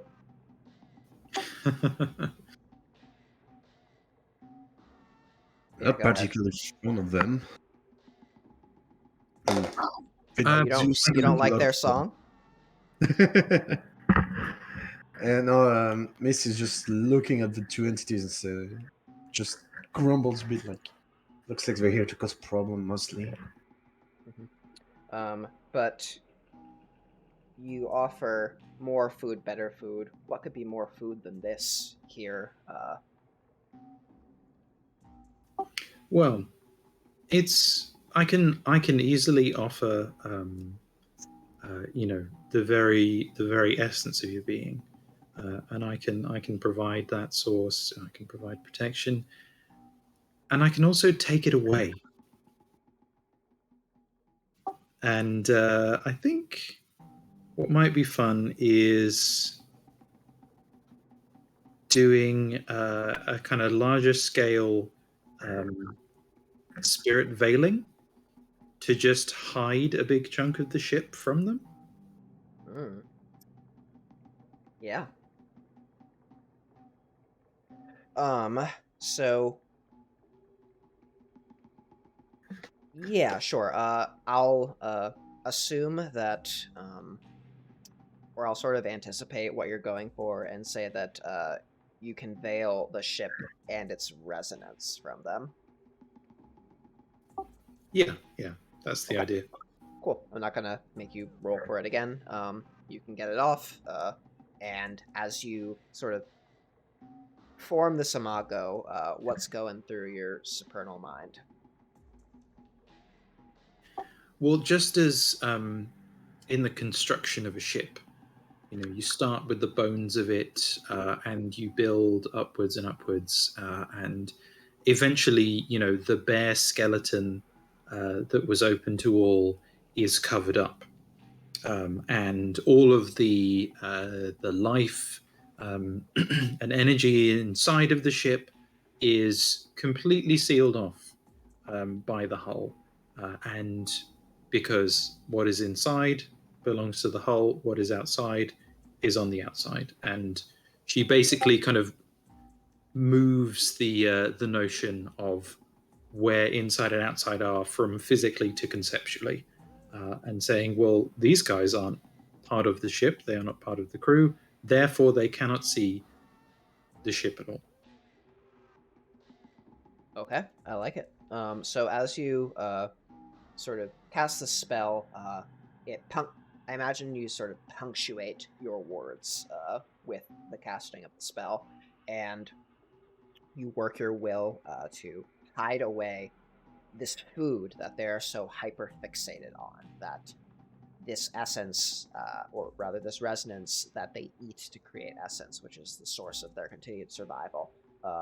And there's almost an immediate reaction, or well, there's an immediate reaction from both of them. The wails from the choir become louder, almost like comedic. In it's they wail all together. Oh, the feast is gone! Like a Greek chorus, almost narrating.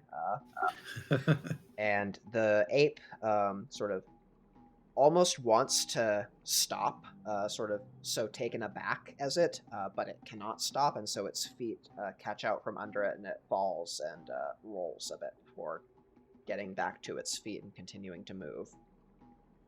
And do you leave it up while you are addressing them, or do you just sort of flash it for a bit to demonstrate?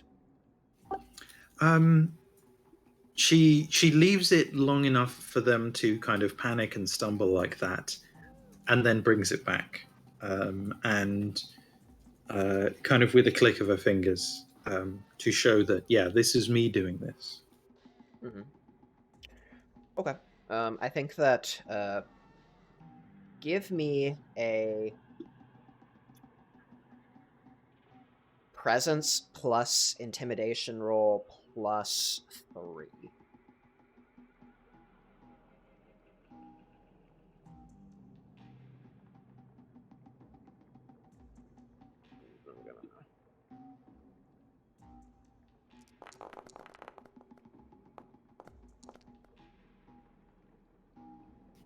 That's 3 successes.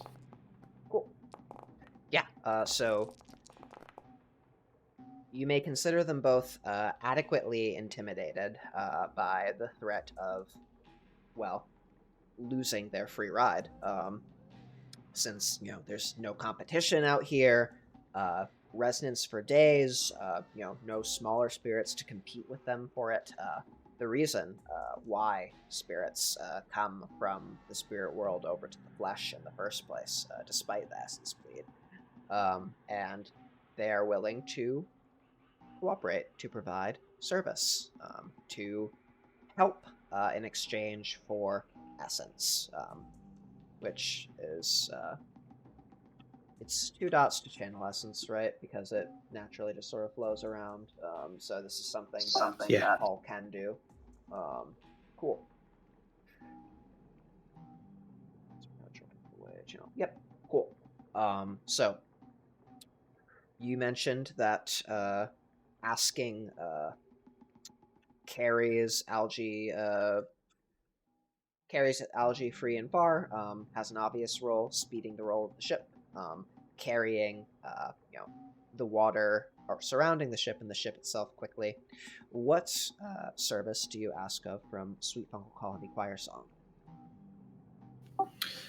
Well, this is where, having kind of shown off her dominance here, she's turning to Mist and saying, I'm not sure we have anything that needs propagating. What do you think? Well,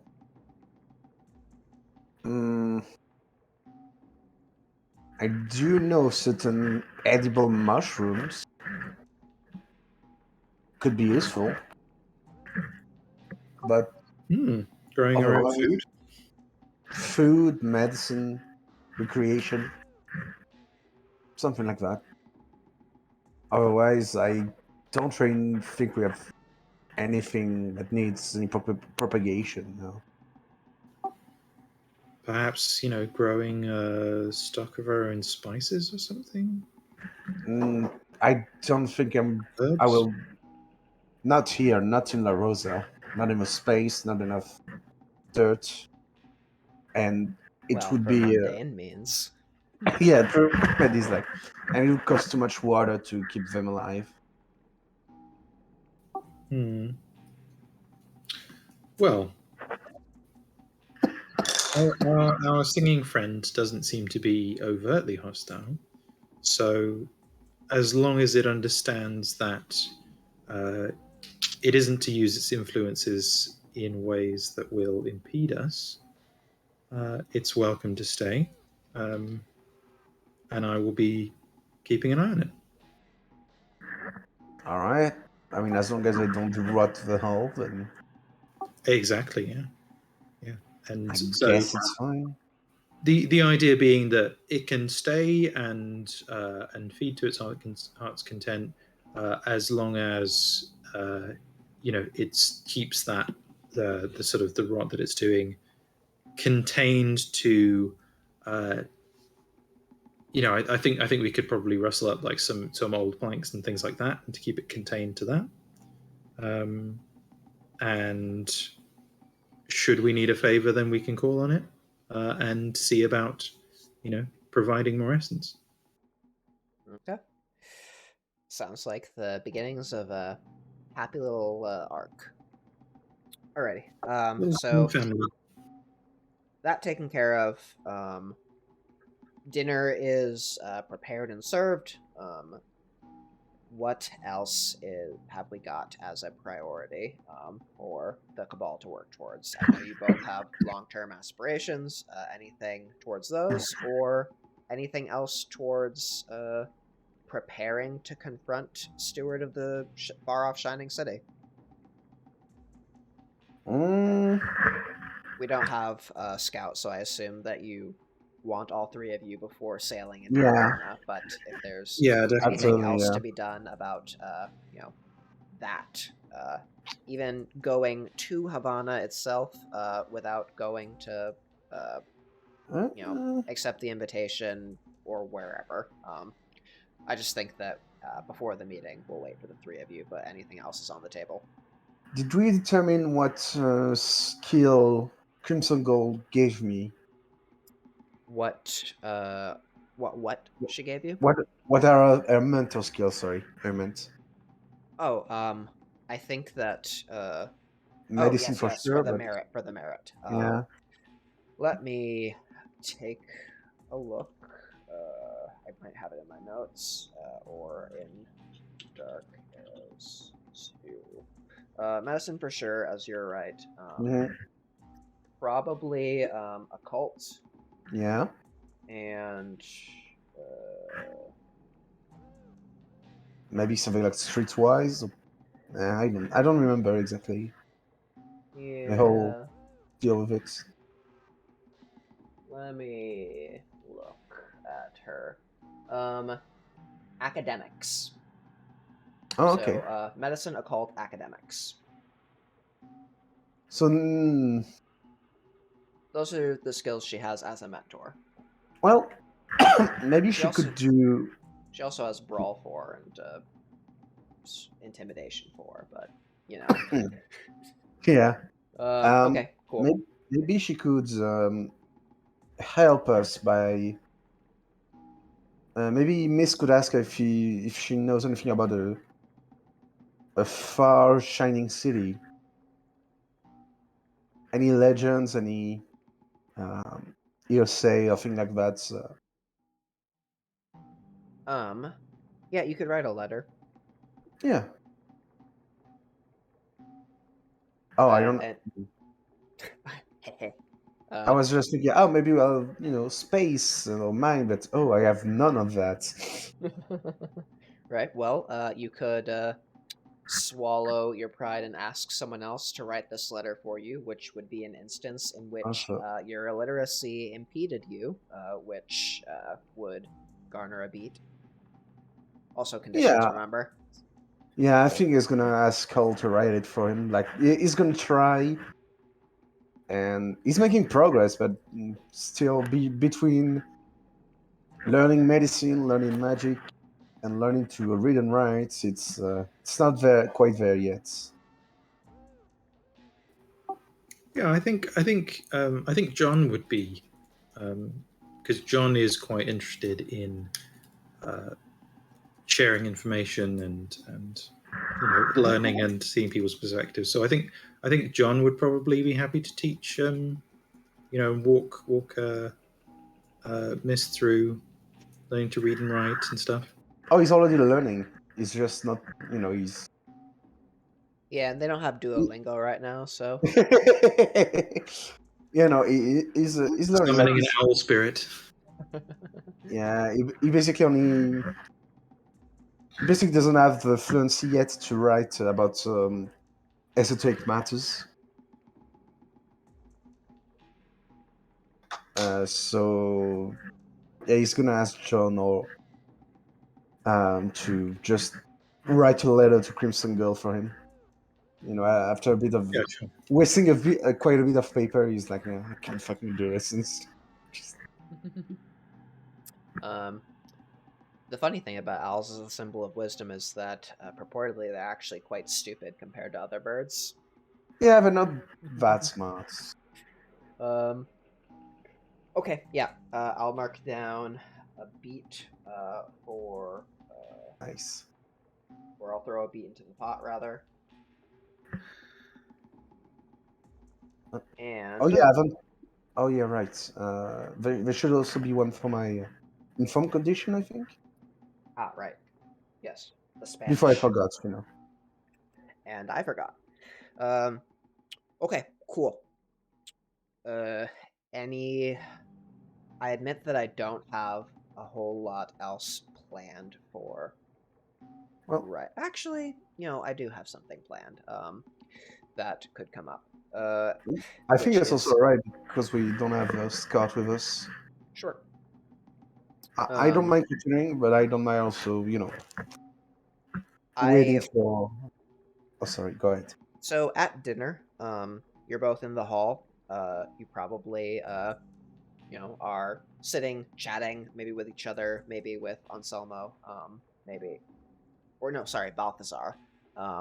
When your peripheral mage sight sort of catches a sight, a tinkle, wine, Ooh. a brush of velvet coming from Anselmo. In fact, Oh, all match sight raised for me. all mage sights raised. All of As them. let me just quickly look at something. Don't worry about it.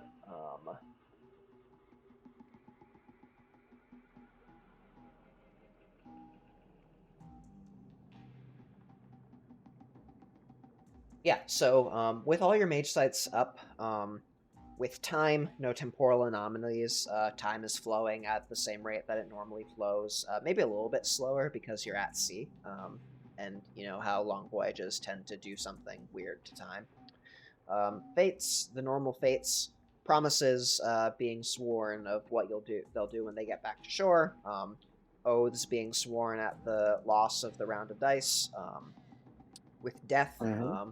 you see sort of fleck of absence, coming from various points throughout the galley, things where there was a certain supply or food stuff on the shelf, but is no longer a piece of equipment that was damaged and is now notably absent, all old hat to Dalian, except for a vague pall that hangs over Anselmo. Ooh. Sort of hovering, hazy,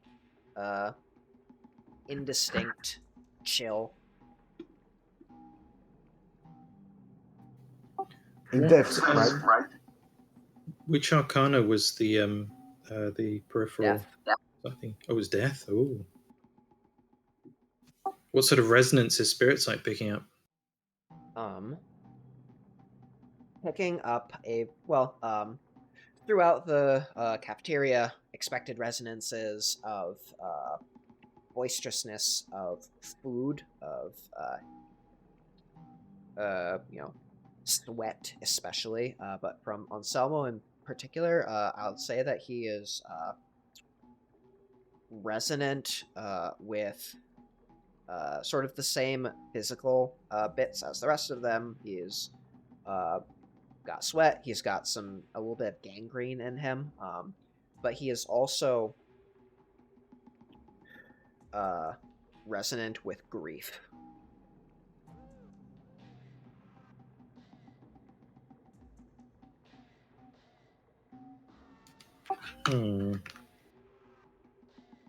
But we don't detect any. Alice Smith doesn't detect any active magical effects. So did I? That is what the pall is. And this shimmering pall over him is, an active deathly effect, which, or so it is. Sort of the pall is Mist's death sight parsing an active death aligned effect. Well, time for He, scrutiny. Okay. Give me a Gnosis plus death roll. Gonna spend 1 mana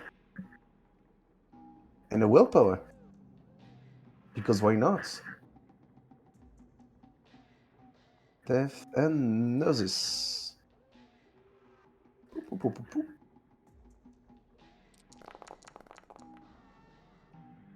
So that's One two success. success. That's enough. Two success if it of a mana, but. Oh right. Just gonna say that you can tell that there is an influence that has and is being exerted upon Anselmo, a deathly influence. He is fettered. Ooh. Or something is fettered to him. Oh, and there's no. There isn't. No, sorry. I misspoke. He is possessed. Oh no. Oh dear. Oh, and I didn't saw any. I didn't felt any nimbuses. You don't detect any nimbuses. This is not a supernal effect, a work of supernal magic.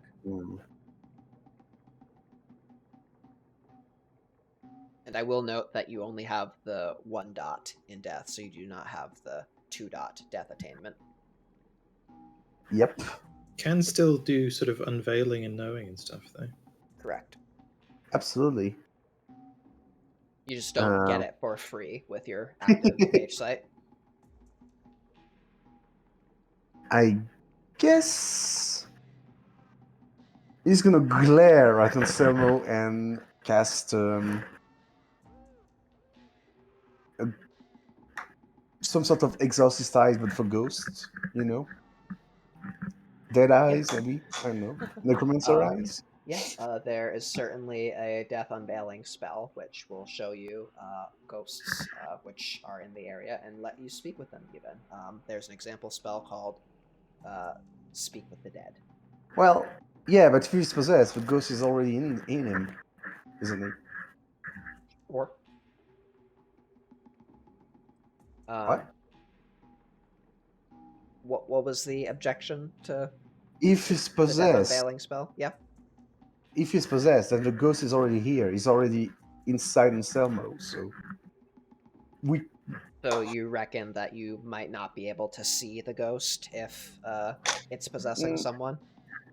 no, it's more to try to gauge the ghost bound, bane, and that sort of stuff. Okay. Well, you would need to see the ghost in order to cast upon it. Well, unless you cast an area spell to know the ban and bane of every ghost in the area, which would be funny. But Well, m- um, my point is the ghost is possessing is no is so I my mean, you guess I are would need to okay. yeah. I Um will say that from sort of the logistics of it, you are looking at Anselmo. You know, his body, his hair, his slightly limping leg. okay. You see Anselmo. That is your sensory range at the moment. You do Um not see a ghost. You see the gotcha. effects of a ghost. Ah. Um so I guess in this case he's gonna just go speak to Hall, like just quietly just get um sorry. Ah. Um Spending too much time around Gull. oh, Nothing. I didn't know that. He's gonna just whisper to Hall, keep a close eye on some of this something in him. I'm gonna fetch a grimoire and cast a spell. Okay, I can. I think as we established with the ghosts a bit further back, that Hull's Master of Spirit does mean that she can cut off the conditions entirely. I don't think you have a level for that. Yeah, no, it's ruling. Opener of the Way is ruling to change open to resonant or resonant to open, and the possession requires him to be open. So it's interacting directly with the conditions rather than Huh. the spirits themselves. Yeah, I do want to do some thinking about that at some point. That's fair enough, yeah. But I Uh, feel like it's kind of it gives spirits something to do, yeah. but that is Um, a bit more fundament to ephemera, if you see what I'm saying. yeah. Um, so I think that for purposes of today, I think that probably fucking with sort of the resonance underlying the condition is probably something that Hall can do if it is something that relies exclusively on, vibes, for lack of a better word. Like it's uh, open because it was stepped up from, being resonant from the vibes. But if like there's some strange like death thing that is causing it, then that might be a harder sell. Okay, yeah, I'm no, also looking like possessed doesn't need it need the open condition to take place, but once it's possessed, it doesn't need the ghost doesn't need the open condition anymore, or even resonance. no. The way that manifestations work is they always require the previous ones. So if you take out the bottom brick, the whole thing falls down. No, not this one. Like once it has like any the condition, it's you don't. I don't think it does like with this manifestation. I can be wrong, but It says here if a prerequisite condition is removed from a character, for example, a fettered spirit's open condition is removed, any conditions relying on it are immediately removed. oh, okay. Mhm. Yeah, so Huh. Hall could attempt to Gotcha. do something to try to fuck with this, and But then we wouldn't know or what this thing is about. right, it's true. Or it may be upset about it and do something else. That too. Anyway, so Paul sits and watches Anselmo. Dalian goes to fetch the grimoire. Now that you're, sitting there and very actively, intently watching Anselmo, you start to notice what kind of passed underneath the level of Hall's attention while, busy with all the rest of the things after the return from the underworld. His movements seem quite jerky. His movements have always seemed jerky, as far as Hall has known him, because, well, he's an alcoholic. His hands shake. But rather than shaky, they're clumsy as he lifts the spoon up to his mouth straight up and then straight in, with deliberation, almost as if he's only very recently learned how to do that particular movement. He's not doing a whole lot of other moving as he, sits and eats his food, but eventually, we'll move down to Dalian. In the quarters, the little segment of it that the weird company have cordoned off for themselves, he finds the grimoire, and you could start to try casting it. Yep. Dalian probably knows that it will take a good bit longer to cast it through the grimoire than he would otherwise, but even with a normal ritual cast duration. But if you're not feeling pressed for time, you certainly can do so. And He wants to try and cast it from a grimoire to see what's. Yep. Is he going to use the rote mudra as well? Yeah. Okay, cool. So that is a socialize mudra, which you'll be able to add your skill dots in socialize as a yantra. Okay, so this will take you 6 hours. Where are you going to cast the spell from? Ooh, 6 hours. Oh, right, it takes double. Correct.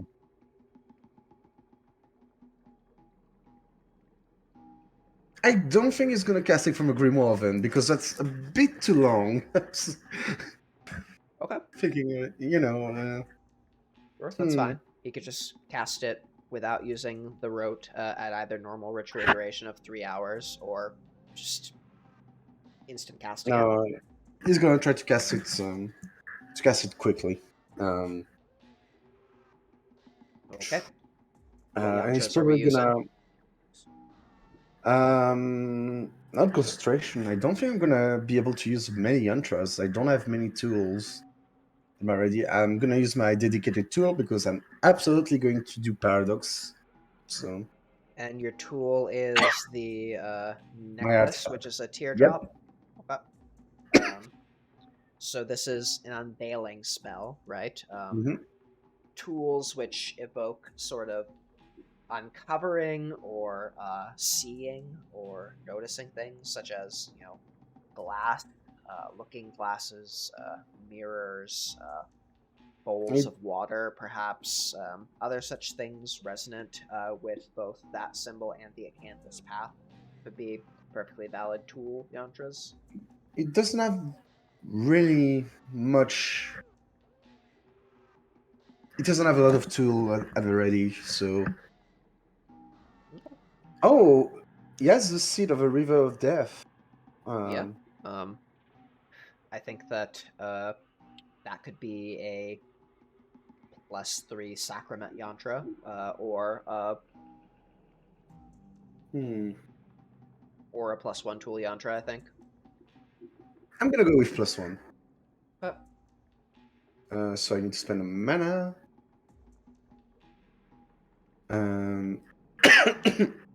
I'm gonna cast it on on both Hull and Dalian. So it's gonna propose Also, this is for another session probably, but I will note that at the last session, I told the players that if they now wanted to purchase merits such as purchasing the high speech merit, you could certainly do so. That extends to Dalian also, obviously, now that he's got a teacher. I don't have enough. Just enough. something to think about for your next XP expenditures. Yeah.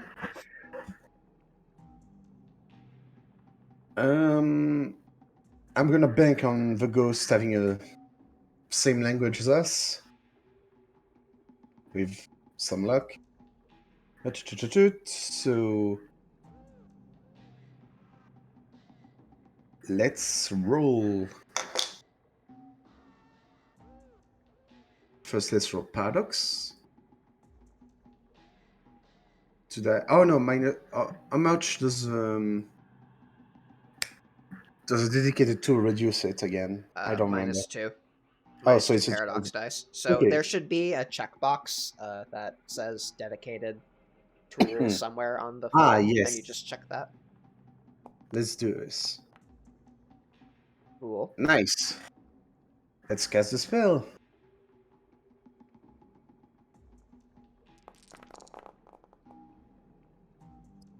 Cool. Nice. All right. So, what's this imago like? Again, it's like the eyes being clouded in cold mist. Okay. And through those mists, you see sort of almost overlaid over on Selmo is the figure of a woman in a blood-spattered red dress, sort of matching his poses as Anselmo sort of, lowers and lifts his spoon to his mouth. She also does so. She does so in, a smooth and deliberate manner, as a normal person who has eaten soup before would be able to do, but Anselmo's movements follow along jerkily, clumsily along with her. You can tell from her movements that she is, taking care, but that the flesh is not corresponding perfectly. She has, long, ashen black hair with, relatively large, sort of paste jewelry hanging from her, ears and around her neck. And she's just minding her own business, seemingly, inside of your crewmate.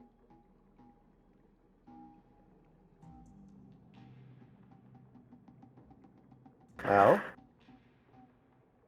Miss is going to try to isolate the possessed Anselmo from the rest of the crew. Okay. And How are you going to do that? I ask him Anselmo to, hey, come here, I have something to tell you. Okay. As Anselmo follows you out, you can see, watching him closely now, that his walking is actually relatively adept at walking for an adult of his age, albeit with a little bit of shakiness, stiffness, which easily explained by the alcohol, of course. And he follows you out onto the brisk night air of the deck. Speaking in his croaking voice, what is it, Dalian? Followed by the sound of a, feminine, higher pitched voice coming from Anselmo's rider. Mm-hmm. Or not followed by, but concurrent with. Who are you and what are you doing to Anselmo? I think that the woman is unsurprised. She looks you straight into the eye. Anselmo looks you straight in the eye, and she says, well, I am living again. As close to living as I can be. Here up in the open air. Gone It's not out of that hell. It's not your life to live. It's this man's life. He's too consumed with grief and booze to do anything with it. I'm making far better use of his flesh. But that won't fly with me. And what At will you all. do about it? Maybe cast you down. Would you like to go back? Oh, certainly not. That's why I'm here. How do you propose to send me there? You can sense, obviously, hottish, or that she is haughty. That she has sort of is both unsurprised by the fact that you can see her, and also isn't afraid of you. But are you going to do something to change that? Yeah. That would be. I'm trying to see. He's gonna unsheath his, maybe not his sword. It probably doesn't need something, but maybe a knife, and try to put it quickly to Anselmo's neck, without having any intention to kill Anselmo, but just to bluff. That is say, Okay. I'm not like if you're gonna take his life, I might as well hand it there. Give me Can Hull assist that? Yeah, sure. Hull is outside, and how are you proposing to assist? Just kind of like not reacting in fear, but sort of like, yeah, kind of Playing along, yeah. standing behind Mist and being like, yeah, we'll fucking kill him. Right. Sure. Give me a manipulation plus subterfuge roll, and I will. Both of us. No. A +1 from Hull's set dressing. All right. And I'm going to spend a point of destiny to have a rote action. Whoop.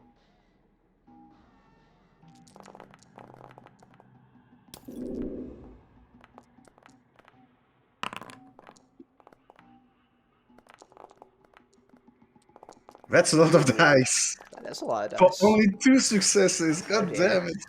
Oh no. Oh, I rolled that as you again. Whoops. Yeah, so, you lunge forward, and you bring up the knife to Anselmo, and Anselmo's flesh body lifts up, exposing his neck more, and she, just sort of looks at you in the eye, sort of doesn't seem to buy your gamble. Go ahead. What? Cold feet?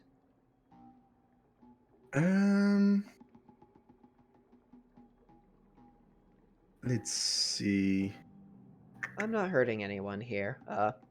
Anselmo's doing much better than he used to be. A lot less booze, in case you hadn't noticed. The rum barrels have been much fuller. And I don't plan to do anything to change that. Not while I'm up here, still able to walk freely of that sucking underworld hell. If you do want things to change, however, to be more hostile, I'm happy to oblige. And I think probably at that point, let me just take a look at what I was going to do, or at what she was going to do.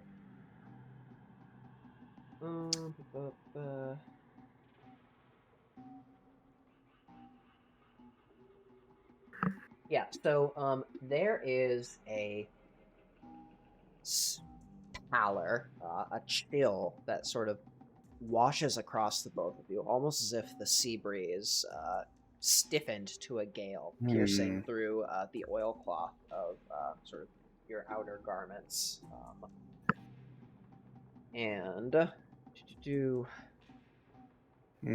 She says, as this is happening, I don't need... no. Sorry. I will think about what she actually says momentarily, but each of you roll me resolve plus composure plus gnosis. All right.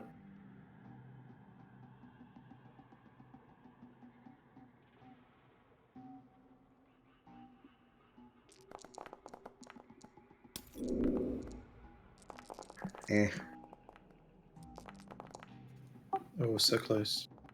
Oof. Unfortunately. Fucking hell. Fucking rank in generals.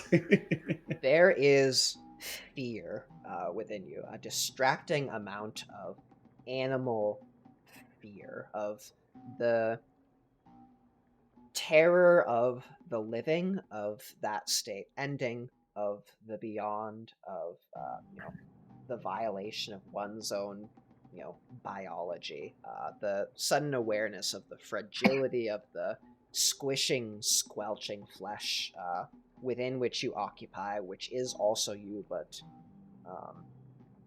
yeah. So this is an emotional aura. You will both take a -2 die penalty to all actions. That includes spell casts for the scene. And All she actions. yes. Holy And shit. she says, I'm not hurting anyone here. I'm making far better use of Anselmo's flesh than he was.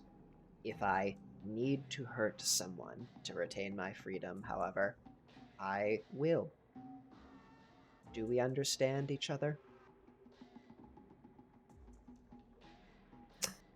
Huh.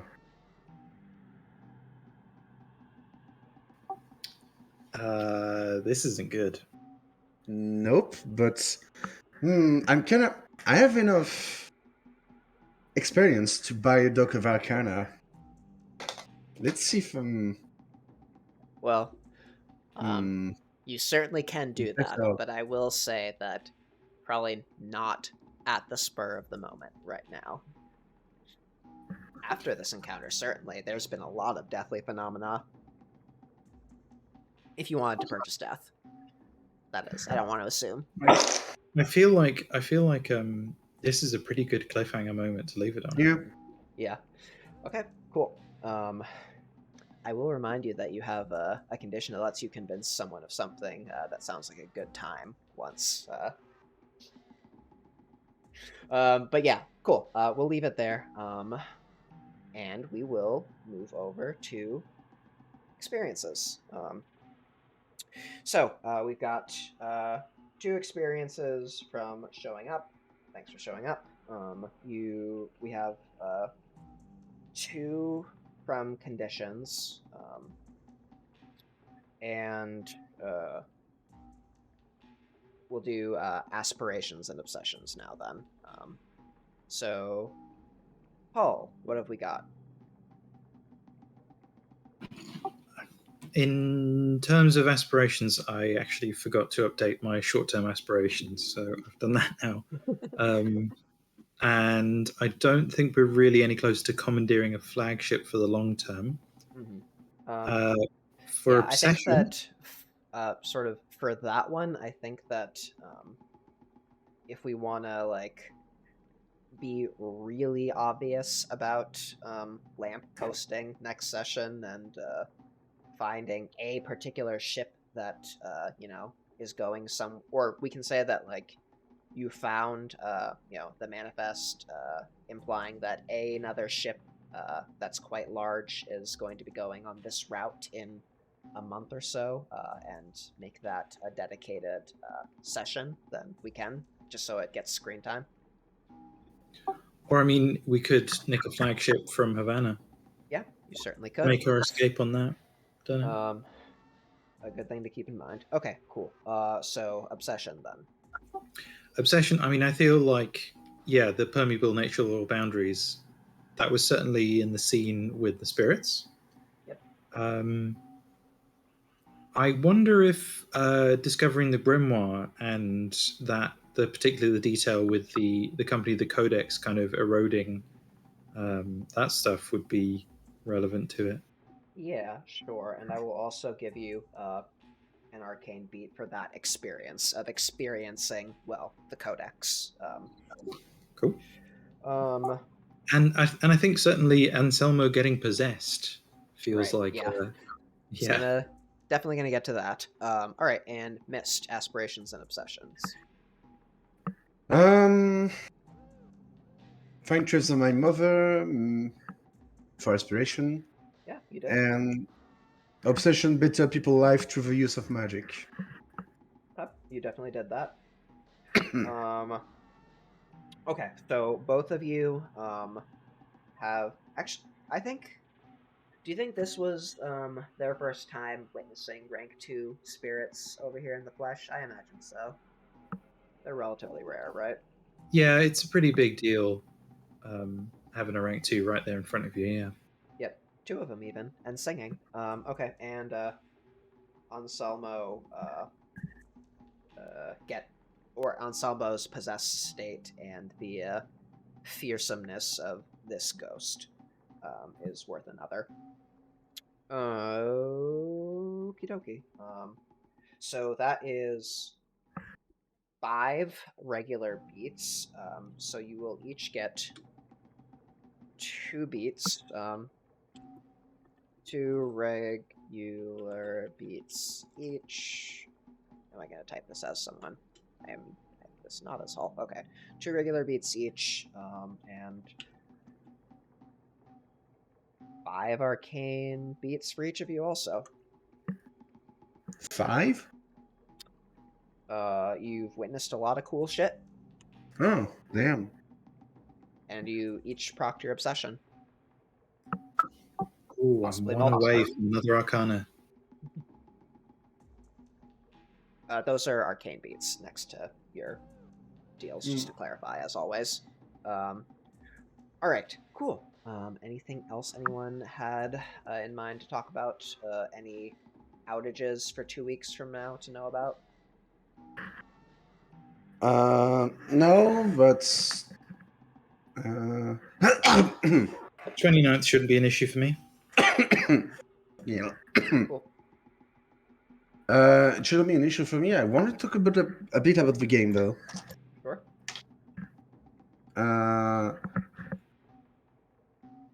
Like specifically for the apprenticeship, and like I assume we know what a new